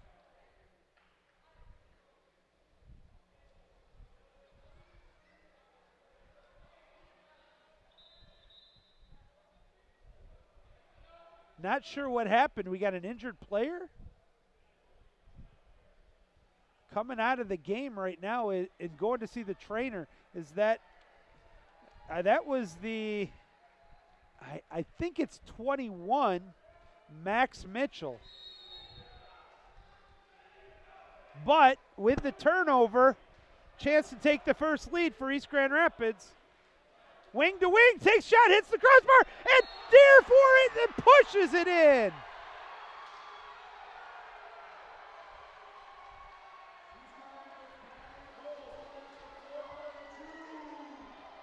Oliver Chu gets the goal. And it's 2-1, the host Pioneers with their first lead of this contest. 4:20 to go in the first period. This crowd is rocking, as you would expect with the home team, the host team. Ordinary foul. Chance to tie it up here for the Chiducks. Wide open from the flat. Waited too long, and it's an easy field block. Oh, boy, he shoots that right away. He's got to go cross cage on that one. Instead, transition game right now for the Pioneers. Chance to take a 2-goal lead. Tried to get it down to the hole. That's going to be, no foul. And there it is, ball under. Actually, I think that was a little late on the call. Oh, man, is this a very physical game early.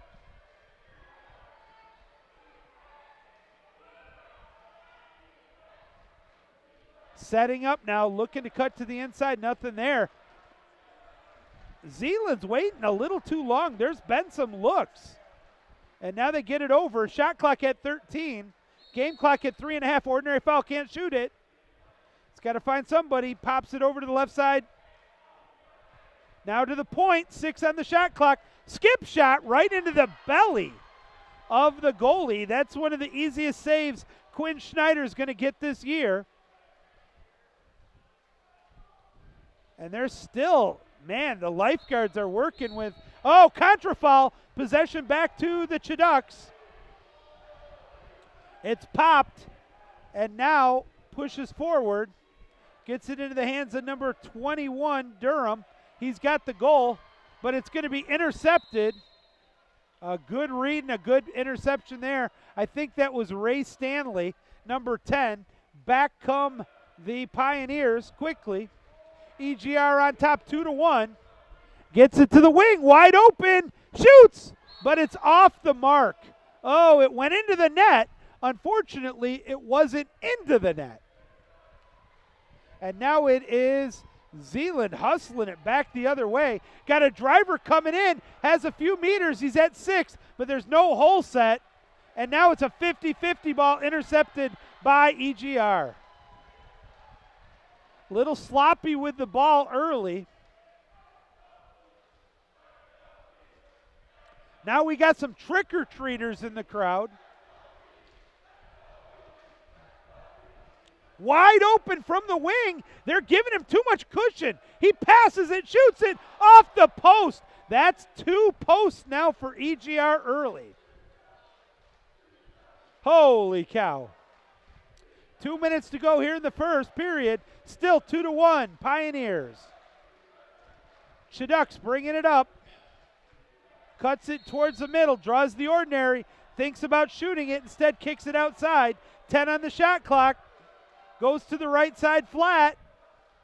Looking for the angle. On his back, shoots. It's not in. Oh my goodness. He got a hand on it. It went straight down. And now a transition opportunity here for the Pioneers. To the hole set in good position. And that's a kick out on 21. That'll be his first. 6 on 5 for the Pioneers. Gets it back, give and go. Now they get it to the opposite side, doing a good job moving the goalie. Bam! Tic-tac-toe. Number 7 buries the Biscuit. Sadazamov with the goal, the sophomore, makes it 3-1.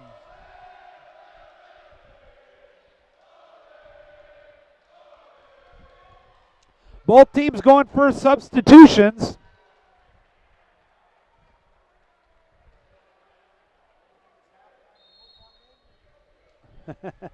Probably.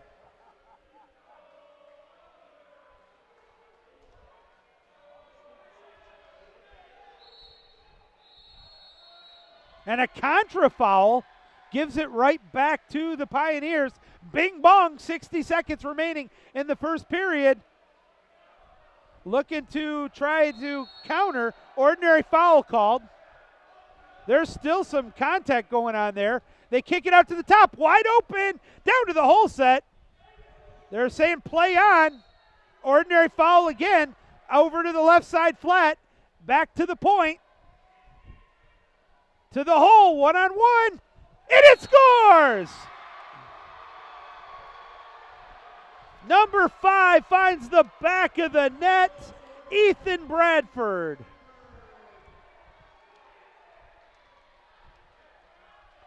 Four to 1, EGR on top. Zeeland scored the first goal of the game. EGR has come storming back with the next 4. 42 seconds to go here in the first. Not sure what the double whistle was about.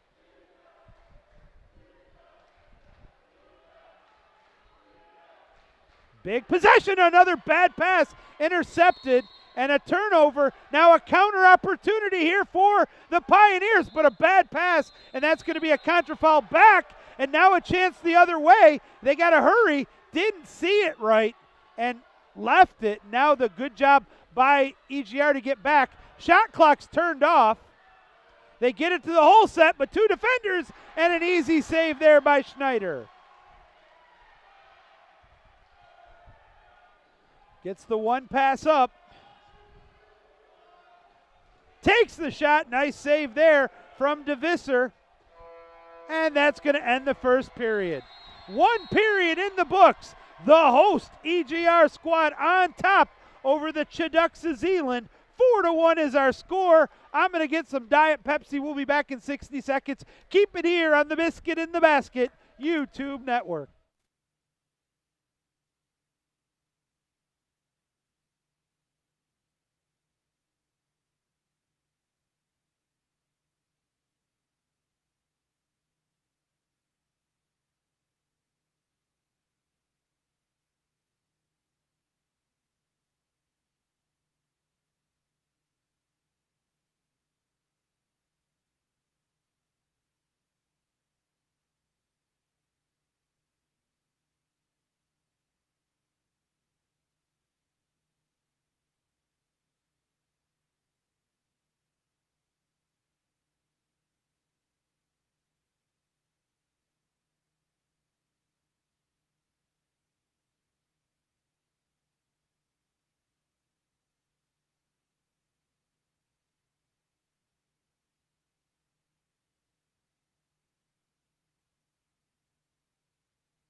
Joey Sutherland back with you here at the East Grand Rapids Aquatic Center as we get set to start the second quarter of our 4th and final game here today to decide who will punch their ticket and earn the right to go to the state finals.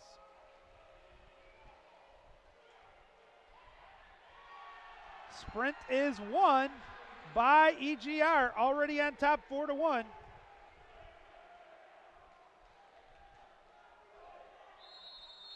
Ordinary foul.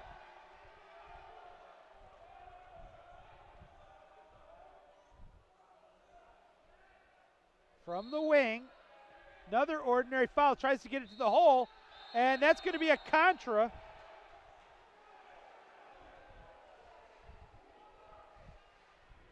And now let's see what Zeeland can do with the first time in the second quarter. Left side flat. Waits for it, gets it down to the wing. There's nobody in the hole right now. And there's a couple of bodies and a contra foul, and you can see both coaches were not happy, which is, I guess, means the officials are doing a good job. On the same play, if both coaches are not happy. Wants to shoot it. Instead gets it to a wide open winger. No help comes. Lob shot put up.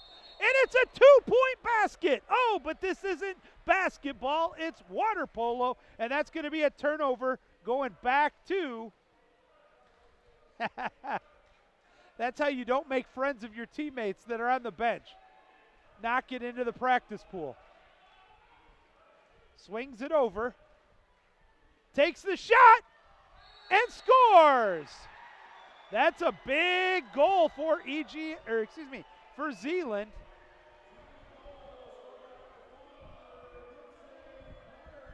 Gibson Meyering, the junior, gets the goal from the left side flat. That was a tough angle, and Quinn Schneider was unable to keep that one out of the box.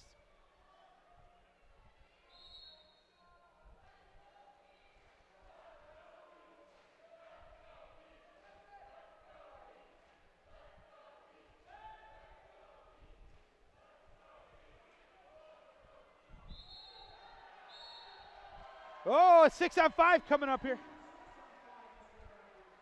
Let's see, that's going to be called on number 4 on the goal scorer, Meyering. Great opportunity, wide open, point blank. Waited too long to shoot it. Justin Ordinary has to kick it outside. Takes the shot. What a field block there. Number 3, remember that one. Andrew Gomer-Pyle gets a hand on it, keeps it out. Now the goalie comes out. Schneider with a heads-up play. He gets the steal. It is end-to-end, pool-to-pool action. I feel like I'm watching a Miska swim meet, not water polo. Ball under. That'll go back to Zeeland. Oh, my goodness, the pace of this right now.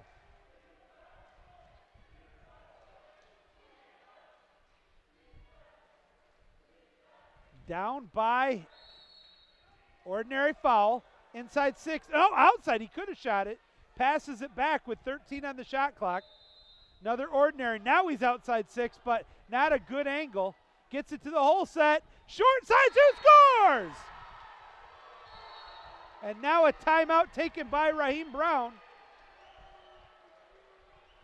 I want to confirm. That is Andrew Pyle, who started it on the other end. He ends up with the goal. And now it's 4-3. We're going to step out. We'll be back in 30 seconds.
All right, sports fans, Joey Sutherland back with you.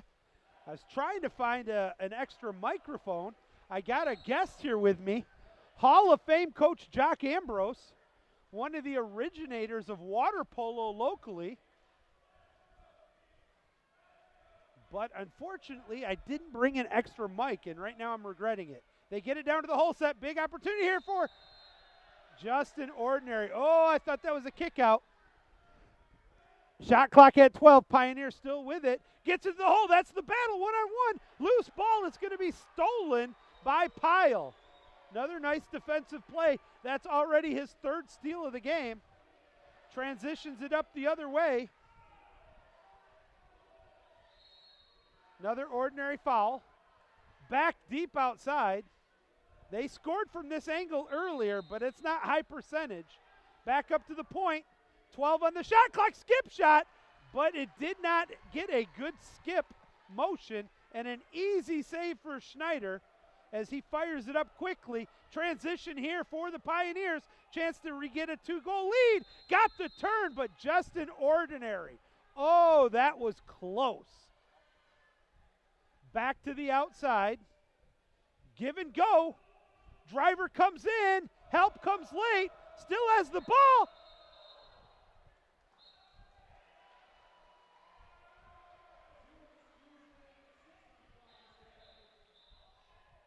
Now they want the ball out. There was an exclusion called on Pyle. That'll be his second, and it's still 3.5 to go in the second. That's going to force Coach Geschwint to go with a reserve there.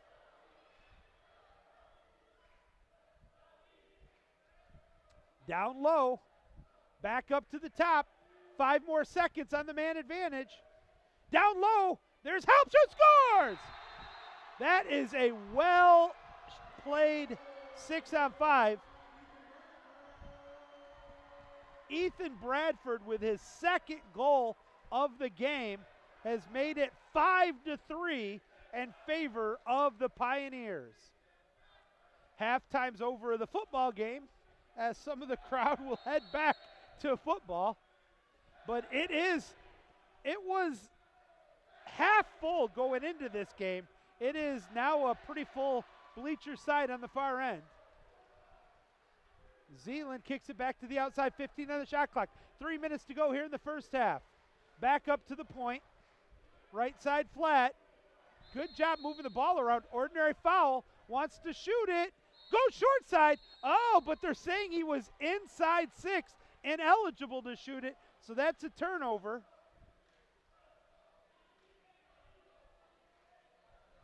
And I don't want to say anything for sure, but I thought as that pass is intercepted, I thought one of the officials had the hand up. But, and a timeout's taken by Zach Geschwint. With 2:42 to go, he's taking a full timeout, and that'll give me another chance to step out real quick and get caught up on my Diet Pepsi. We'll be back.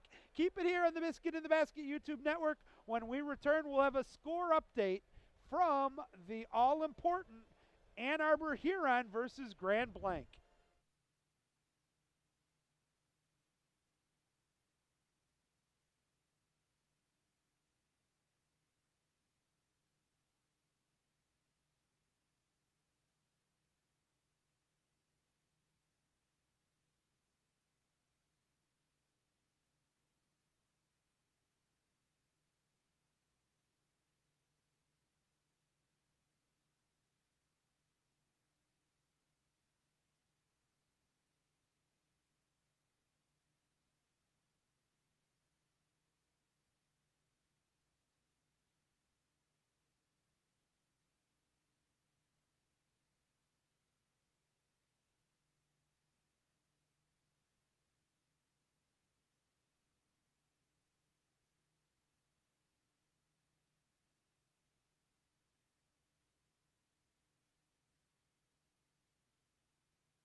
All right, back to live action here with you. Joey Sutherland, 2:40 to go in the first half after the timeout.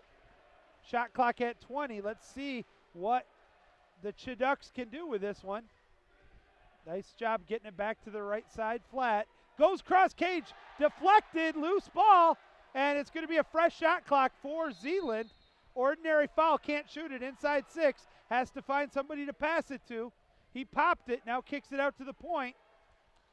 Draws a foul, he can shoot it. Instead goes down to the wing. Oh, deflected and intercepted. He tried to feed it in. Ball under.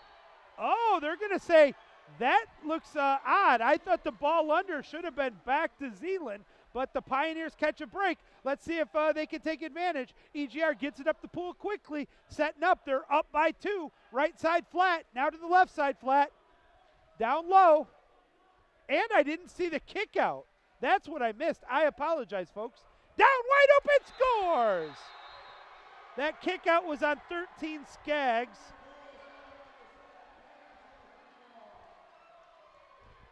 Second goal of the game makes it 6-3, a 3-goal advantage for the Pioneers with just under 2 to go in the first.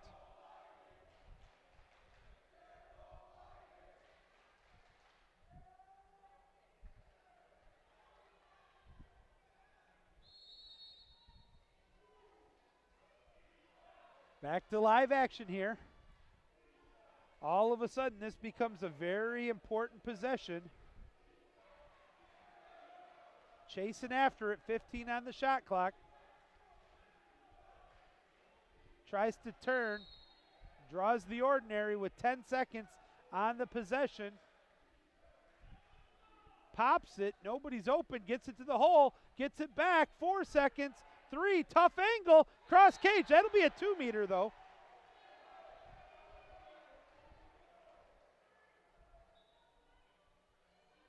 And so a fresh 30 for the Chiducks. Derek Zoko, the official, allows the player who has to ask permission to go get the ball out of the field of play. Gets it back on the give and go. And it's deflected out of bounds, possession back to the host EGR squad.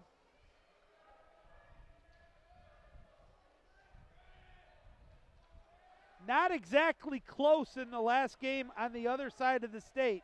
It is 14-1 Huron over Grand Blanc.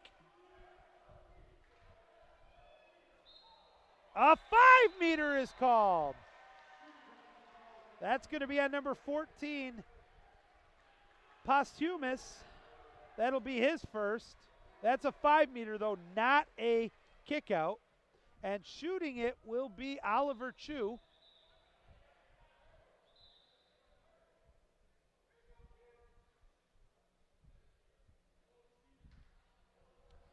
And they're waiting right now for Branton to get back into the field of play.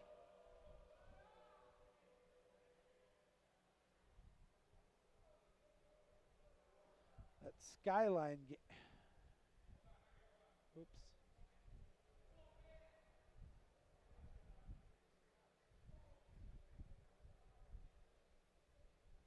That's not the right game.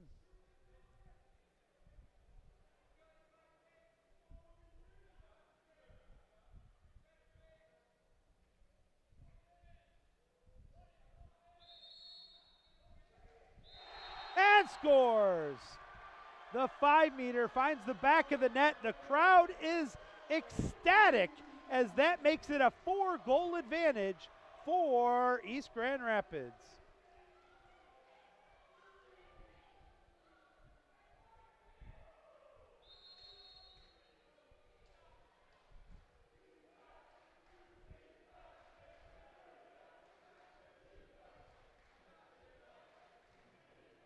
Back to live action. Now this is a really important possession. Short side, was it tipped? It wasn't, so that'll be a turnover.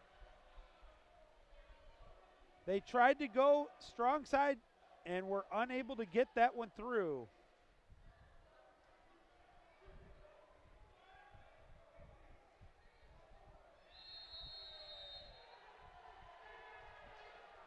Ordinary foul, but not a kick out.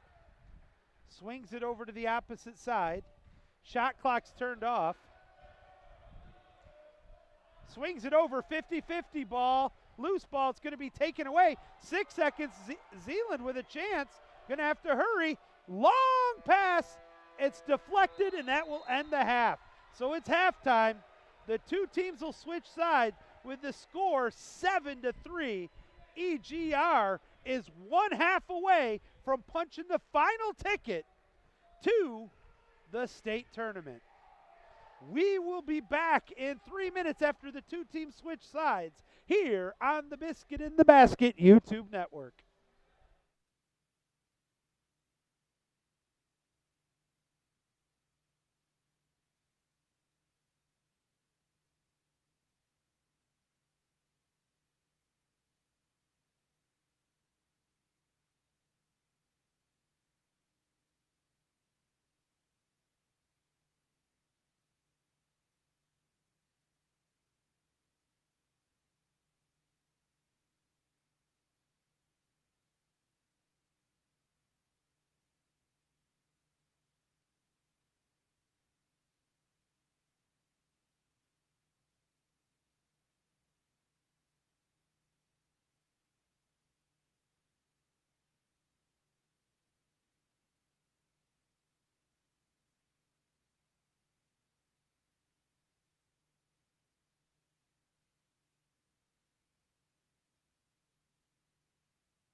All right, Joey Sutherland back with you to start the second half.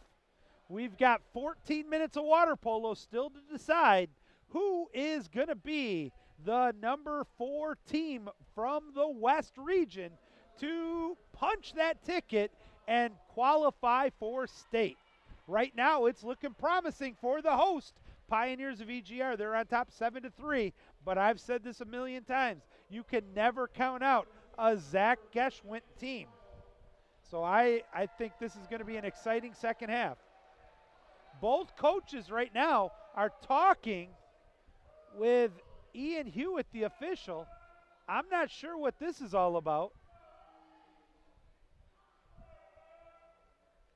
Maybe they were exchanging Thanksgiving recipes for a good pecan pie. I don't know. And that's exactly right. Coach Ambrose said, can't wait till Thanksgiving. Here comes the sprint. And wow, the sprint is won by Zeeland, their first win. And it kind of reminds me of the first game. Everybody on the far side coming to us won the sprint. Perfect pass. Oh, Justin Ordinary. I've seen that called. Go short side. Nice save. That was actually a bad shot taken there. Schneider said, thank you very much. When I was still coaching polo, nothing frustrated me more when my guys would hit the goalie in the chest. That is just, bruising the goalie doesn't hurt the goalie's feeling. And EGR with a chance to expand their lead. Ordinary foul. Swings it out wide open from the wing to the right side post. Cross cage scores!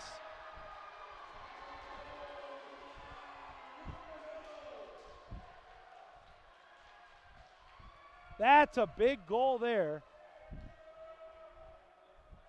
That's number 9 who got the goal, Hill.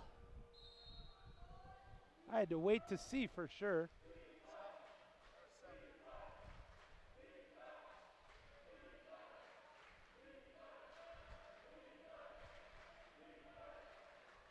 They push it down into the hole set.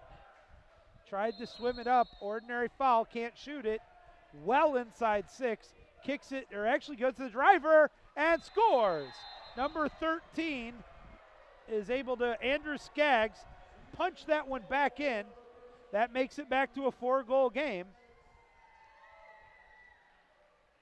It is great wearing your Apple Watch at a contest like this. You can tell when the momentum's going when you get the loud environment notification.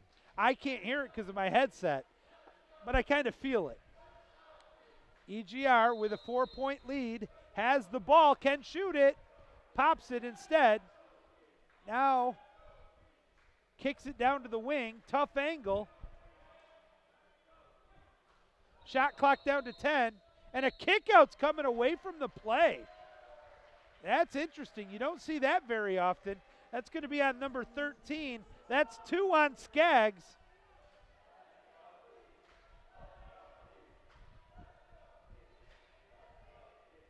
Opposite way. Oh, he can't hold on to it.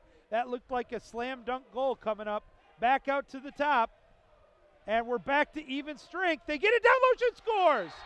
That is the 3rd time today. A great job on the 6-on-5 by EGR. Right as the man advantage expires, they're able to get the goal into the back of the net. That makes it 9-4 with 5 minutes remaining here in the 3rd.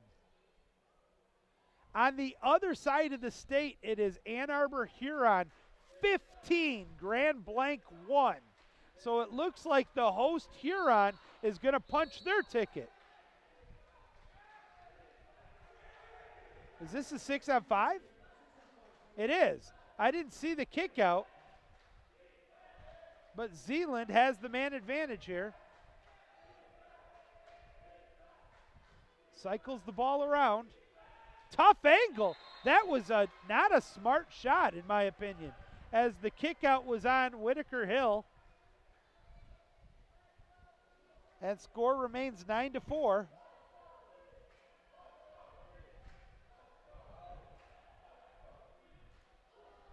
There's the one-on-one matchup. Look at that. Help came late. That's the only reason that wasn't a 5-meter, because the help came from the side. Now a counter opportunity the other way. Inside 4, shoots, scores.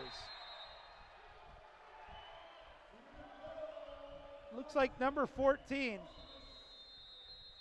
Branton Posthumous, and a timeout's taken by Raheem. I got to tell you, folks, I'm just picking up. I hope that this settles down because these are two teams that are fun to watch, and I thought this was going to be a good game. But you can see the testosterone is starting to amplify. I'm just going to leave it at that, and you can see it yourself on the screen. But these are two teams that have a history in the playoffs of not exactly seeing eye to eye with one another, including the two coaches. So I don't want to take away from what is some really good water polo and two really good teams. So I hope that this timeout kind of cooler heads will prevail. I see the officials. You got, again, Ian Hewitt and Derek Zoko. They're talking to each other. Daniel Aismont's over there. He's seeing things, giving them his perspective. I think we'll be happy that this will turn out. Yeah, you just want the best team to win and the game to be decided by the players in the water, not by some shenanigans. And there hasn't been really yet. Just a little bit of taunting.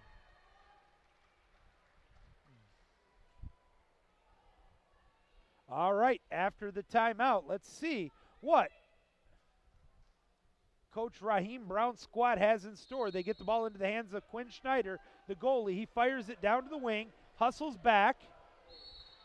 Ordinary foul. Outside or inside 6, can't shoot it. Now look at that, the double hole set, and a kickout's coming. Let's see who it is. And that's on number 4, and that's 2 now on Gibson Meyering. So there are 4. Oh, what a nice save.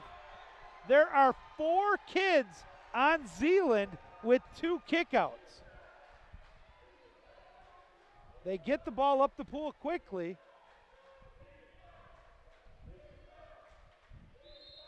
Ordinary foul. Back out to the point. Takes the shot. A great read by Schneider. He corrals it, pulls it down, looks over the pool, fires it up. He actually goes for the safety valve check down. Swimming it up the pool right now for East Grand Rapids is Max Mitchell. He gets it back from the left side flat. Over to the lower wing, shoots, scores! That's a big goal for the Pioneers. Ray Stanley with the goal. His second goal of the game, and it's now Dime Store Water Polo. EGR on top 10-5 with the timeout by Zach Geschwint. Both coaches will now have 2 after this one, remaining with 3 minutes to go in the third and the entire fourth when we return. Keep it here on the Biscuit in the Basket YouTube network.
Back to live action, takes a shot over the cage, out of bounds. Possession will go back to the Pioneers on top 10-5.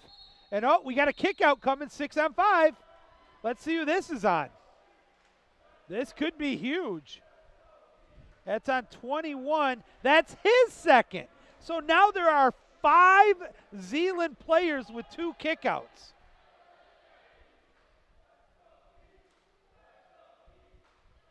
Swings it over. Ordinary foul, 2 on the shot clock. Gets it wide open. Opposite side wing, back to even strength, and scores again for the 5th time today. As the penalty expired, the Pioneers put the biscuit in the basket. Max Mitchell, the senior, gets the goal.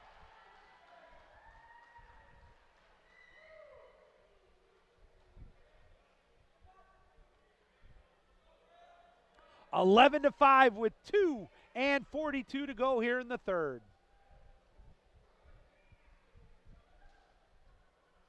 You can start to see a little bit of confidence. You don't want to get too overzealous yet because there's still a full period of Polo left, but a 6-goal lead is, and that, I say it, and then bam.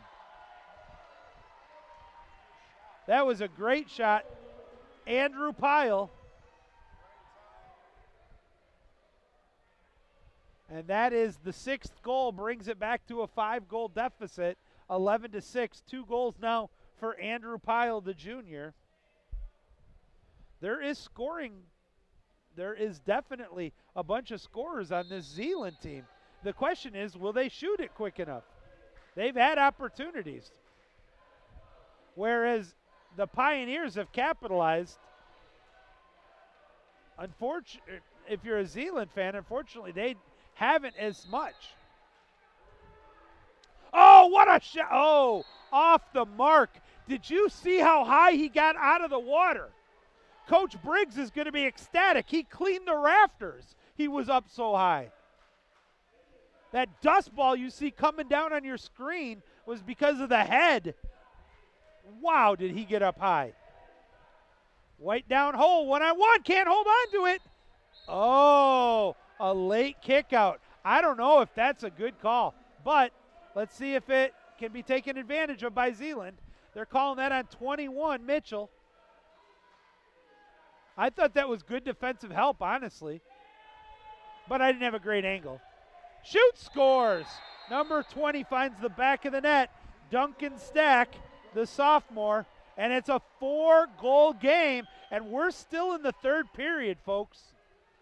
The one thing that's going in EGR's favor, though, is they're not in the foul trouble that Zeeland is in.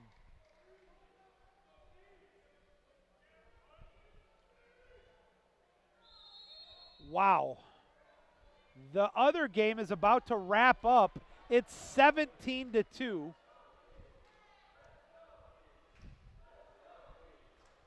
Gets it down to the hole set, but it's stolen. And then an ordinary foul, so possession to Zeeland. They wisely slow it up and not try to force it. Now they bring it up down by 4 still. Gets it over to the wing.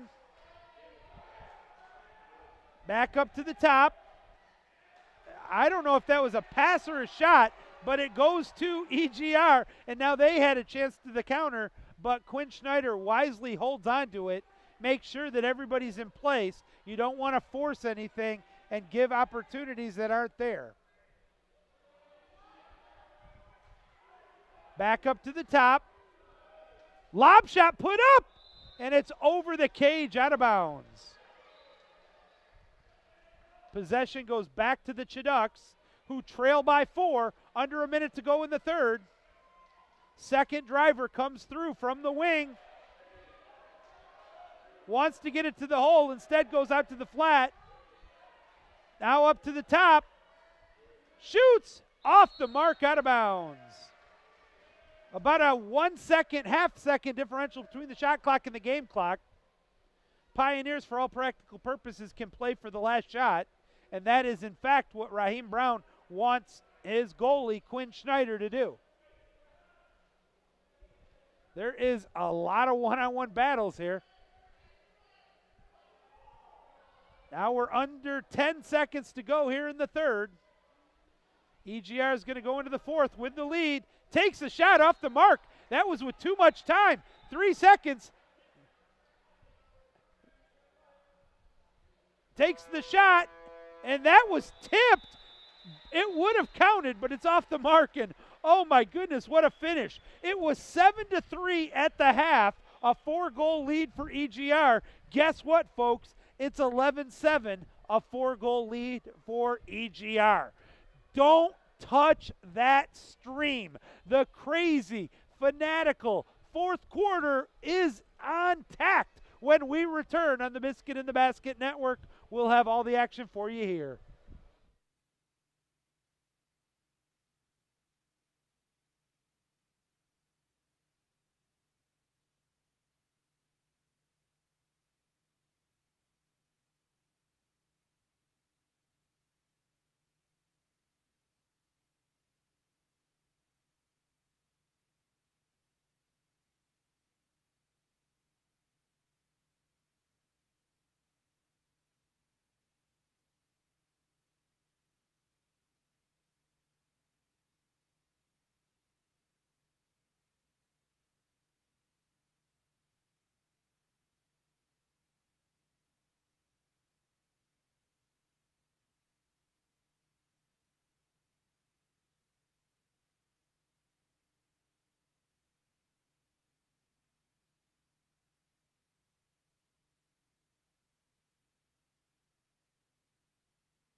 All right, we do have a final. It is Huron, Ann Arbor Huron over Grand Blanc, 19-3. So we know the East Side Finals tomorrow. It'll be Pioneer versus Skyline and Seaholm versus Huron. We know our first game tomorrow, Rockford versus Hudsonville, and Jenison Granville versus the winner of this game. 6 minutes, 55 seconds to determine who that will be. EGR up by 4. Zeeland with the ball. Gets it to the, we're going to call it the driver going towards the wing. And a contra foul's called. It's going to go back to the Pioneers. Their first possession of the fourth quarter.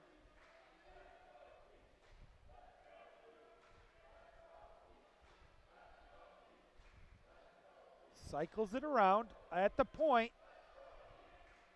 Wants to get a turn, draws the ordinary. He's at 11 meters. I didn't think he was going to shoot it. Great hands, though, at the point.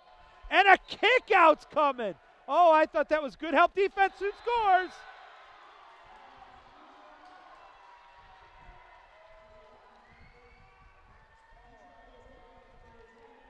That is Max Mitchell. I didn't see who the kick-out was on. If that was on 4, that should be his third.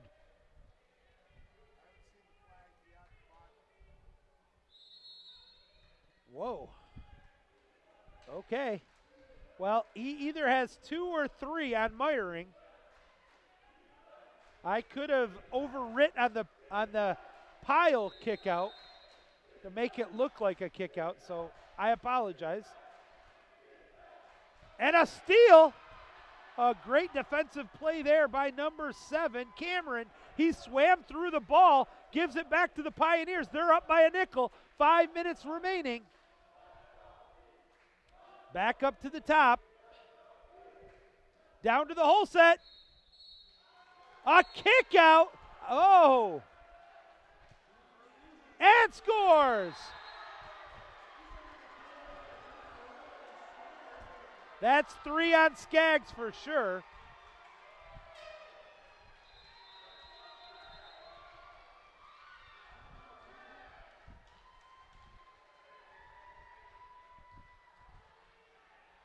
I did not hear who got the goal. Did you see who got the goal? Either way, it's now a 6-goal lead.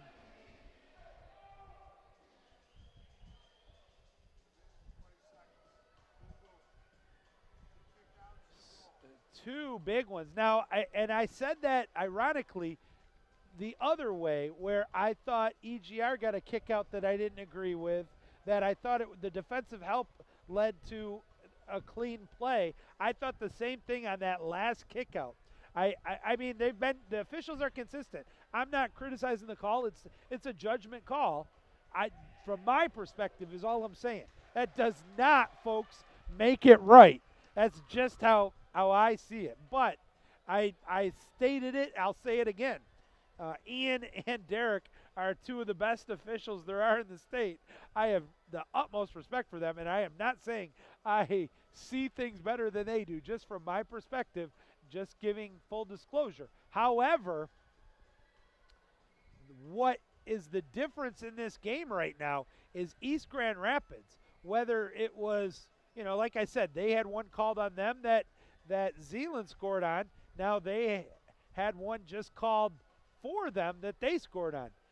But for the most part of this game, EGR is absolutely taking advantage of the 6-on-5s.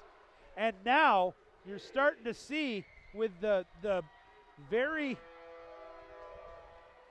some of the Zeeland players who have been playing with 2 kickouts, we've just lost one, and there's a potential for a few more if they're not careful. There is only 540. Your season's on the line. You leave it all in the pool, though, and that's where things get kind of interesting. You can't have any regrets. You got to play with everything you got now. Zeeland down to 1 timeout left. They get it inside to the hole. Wanted to shoot it. Good defensive work. Ordinary foul. Nobody's open. Shot clock at 20. That's another ordinary foul. They kick it out to the flat. Another ordinary. He's outside 6. He can shoot it. Instead goes to the flat. Another ordinary can shoot it. Lob shot put up and scores. That was not a high percentage, but a perfectly placed lob shot by Carson Durham. His second goal of the game. And I always say, folks, if the goal differential is the same number of minutes left, the game's not over, and it's 5 goals with 5:21 to go. Left side. Gets it down. He's open. Waited just a hair long. And then goes for the turn. Great move. And somehow kept out of the net and corralled by a teammate. Now they push it up the pool quickly. Ordinary foul. He's got a driver coming in past the defender if he sees him. On the tape. Shot and hit the. Oh my goodness. He was wide open.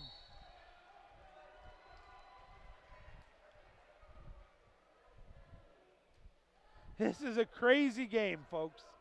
Absolutely crazy game. And Raheem's going to call a setup timeout with 4:53 to go. And I like this call by Raheem, because if he gets another goal, as we just went under 5 minutes to go, if you're able to get that 6-goal advantage in the 4-minute mark, there are not too many games I can remember in my career where some team came back from 6 goals down in the final 5 minutes. Quinn Schneider has the rock.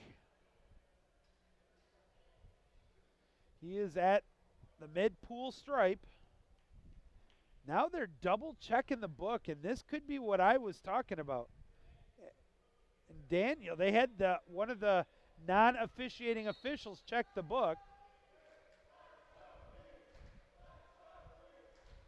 We're back to live action. Swings it over to the flat opposite from the wing. They got the goalie moving. Slam dunk inside two. Bingo, bango, boingo.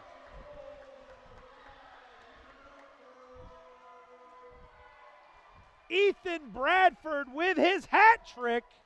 And it's now a 6-goal lead with just 4:30 remaining.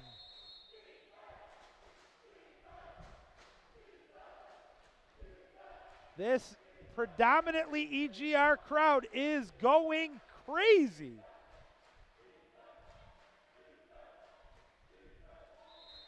Ordinary foul, 4:29 to go. They get it down to the driver, 50-50 ball. Ordinary foul's called. Picking it up is going to be Durham. He forces it, it's going to be intercepted. Ordinary foul. They get it back over to Schneider. Schneider, who's played a remarkable game, pushes it up the field. Now they swing it over. Now there's always two guys staying back and two guys picking. And a nice play there by DeVisser. He sniffed that one out. He's got it. And what do we got? And a kick out's coming. A silly one. Unnecessary. That's on number 5, Bradford. Under 4 to go. Back up to the top. Swims it up a few steps. Down low, moves the goalie. Short side, that's a 2-meter though. They'll still have possession. And I guess it was back to even strength.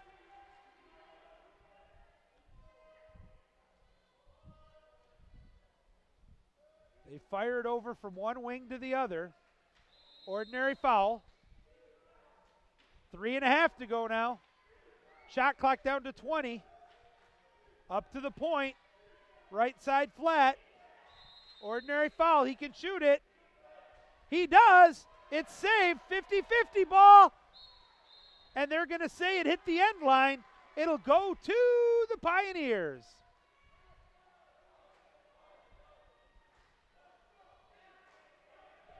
The clock is now a major ally of the Pioneers. A 6-goal lead, 3 minutes remaining. Another ordinary foul. They fired up the pool, get it to, and a contra foul away from the play. And now a transition here for Zeeland. And a good defensive work, but they kick it over. Skip shot, shoot, scores. Again, number 21. That's a hat trick now for Carson Durham, the junior. That brings it back to a 5-goal game, but there's only 2:57 to go. Both teams with 1 timeout remaining.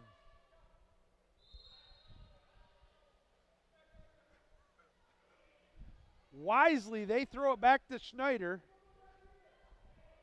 He pushes it up the pool, wide open. Inside 7, inside 6, inside 5. He didn't shoot it. Now he kicks it over, but they want to milk as much clock. That score isn't as important as getting time off the clock. They throw it down to the corner, 6 on the shot clock. Good tight defense from there. Takes the shot, easy save. 2:27 to go. It is absolutely do or die time here for Zeeland. Got a driver coming up.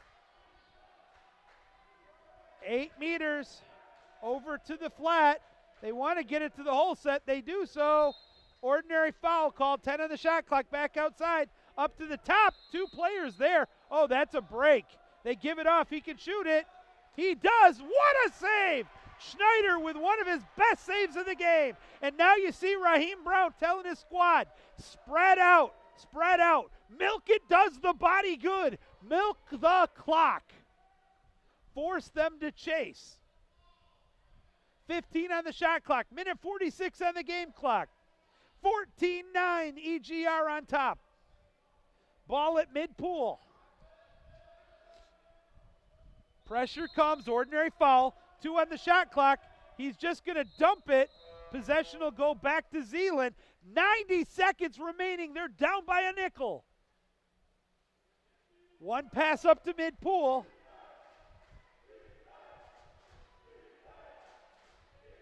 Gets it over to the flat. Wants to draw the foul. Tried to turn. Drops it back. 15 on the shot clock. Minute 15 on the game. Ordinary foul. He can backhand. And that's easily corralled there by number 20, Jackson Dean. They fired up the pool. You can see Raheem telling him, no, just spread out. They get it to the opposite side. Under a minute in regulation. Shoots. They're going to say a 2-meter. A fresh 30 here for EGR with 48 seconds remaining on the clock. They pop it. Ordinary foul. You can see the anticipation right now for the celebration that'll come from the EGR bench in 45 seconds. The clock is stopped. Now it goes.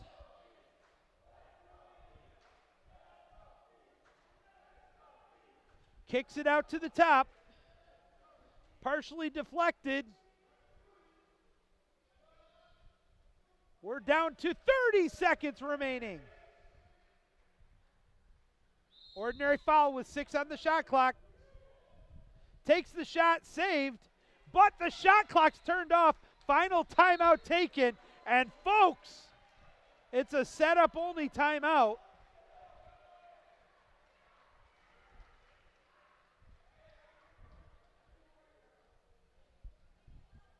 EGR, the host team, wants to join the other host team, Ann Arbor Huron, as punching their ticket to the state tournament.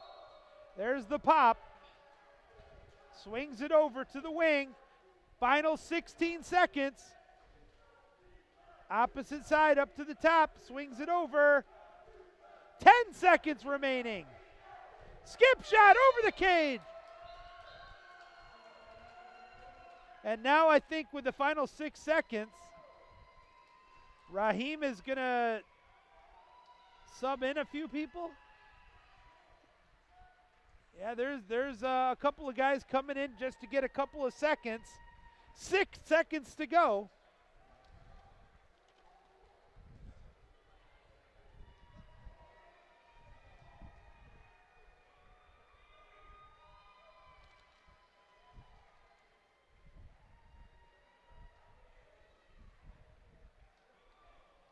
All right.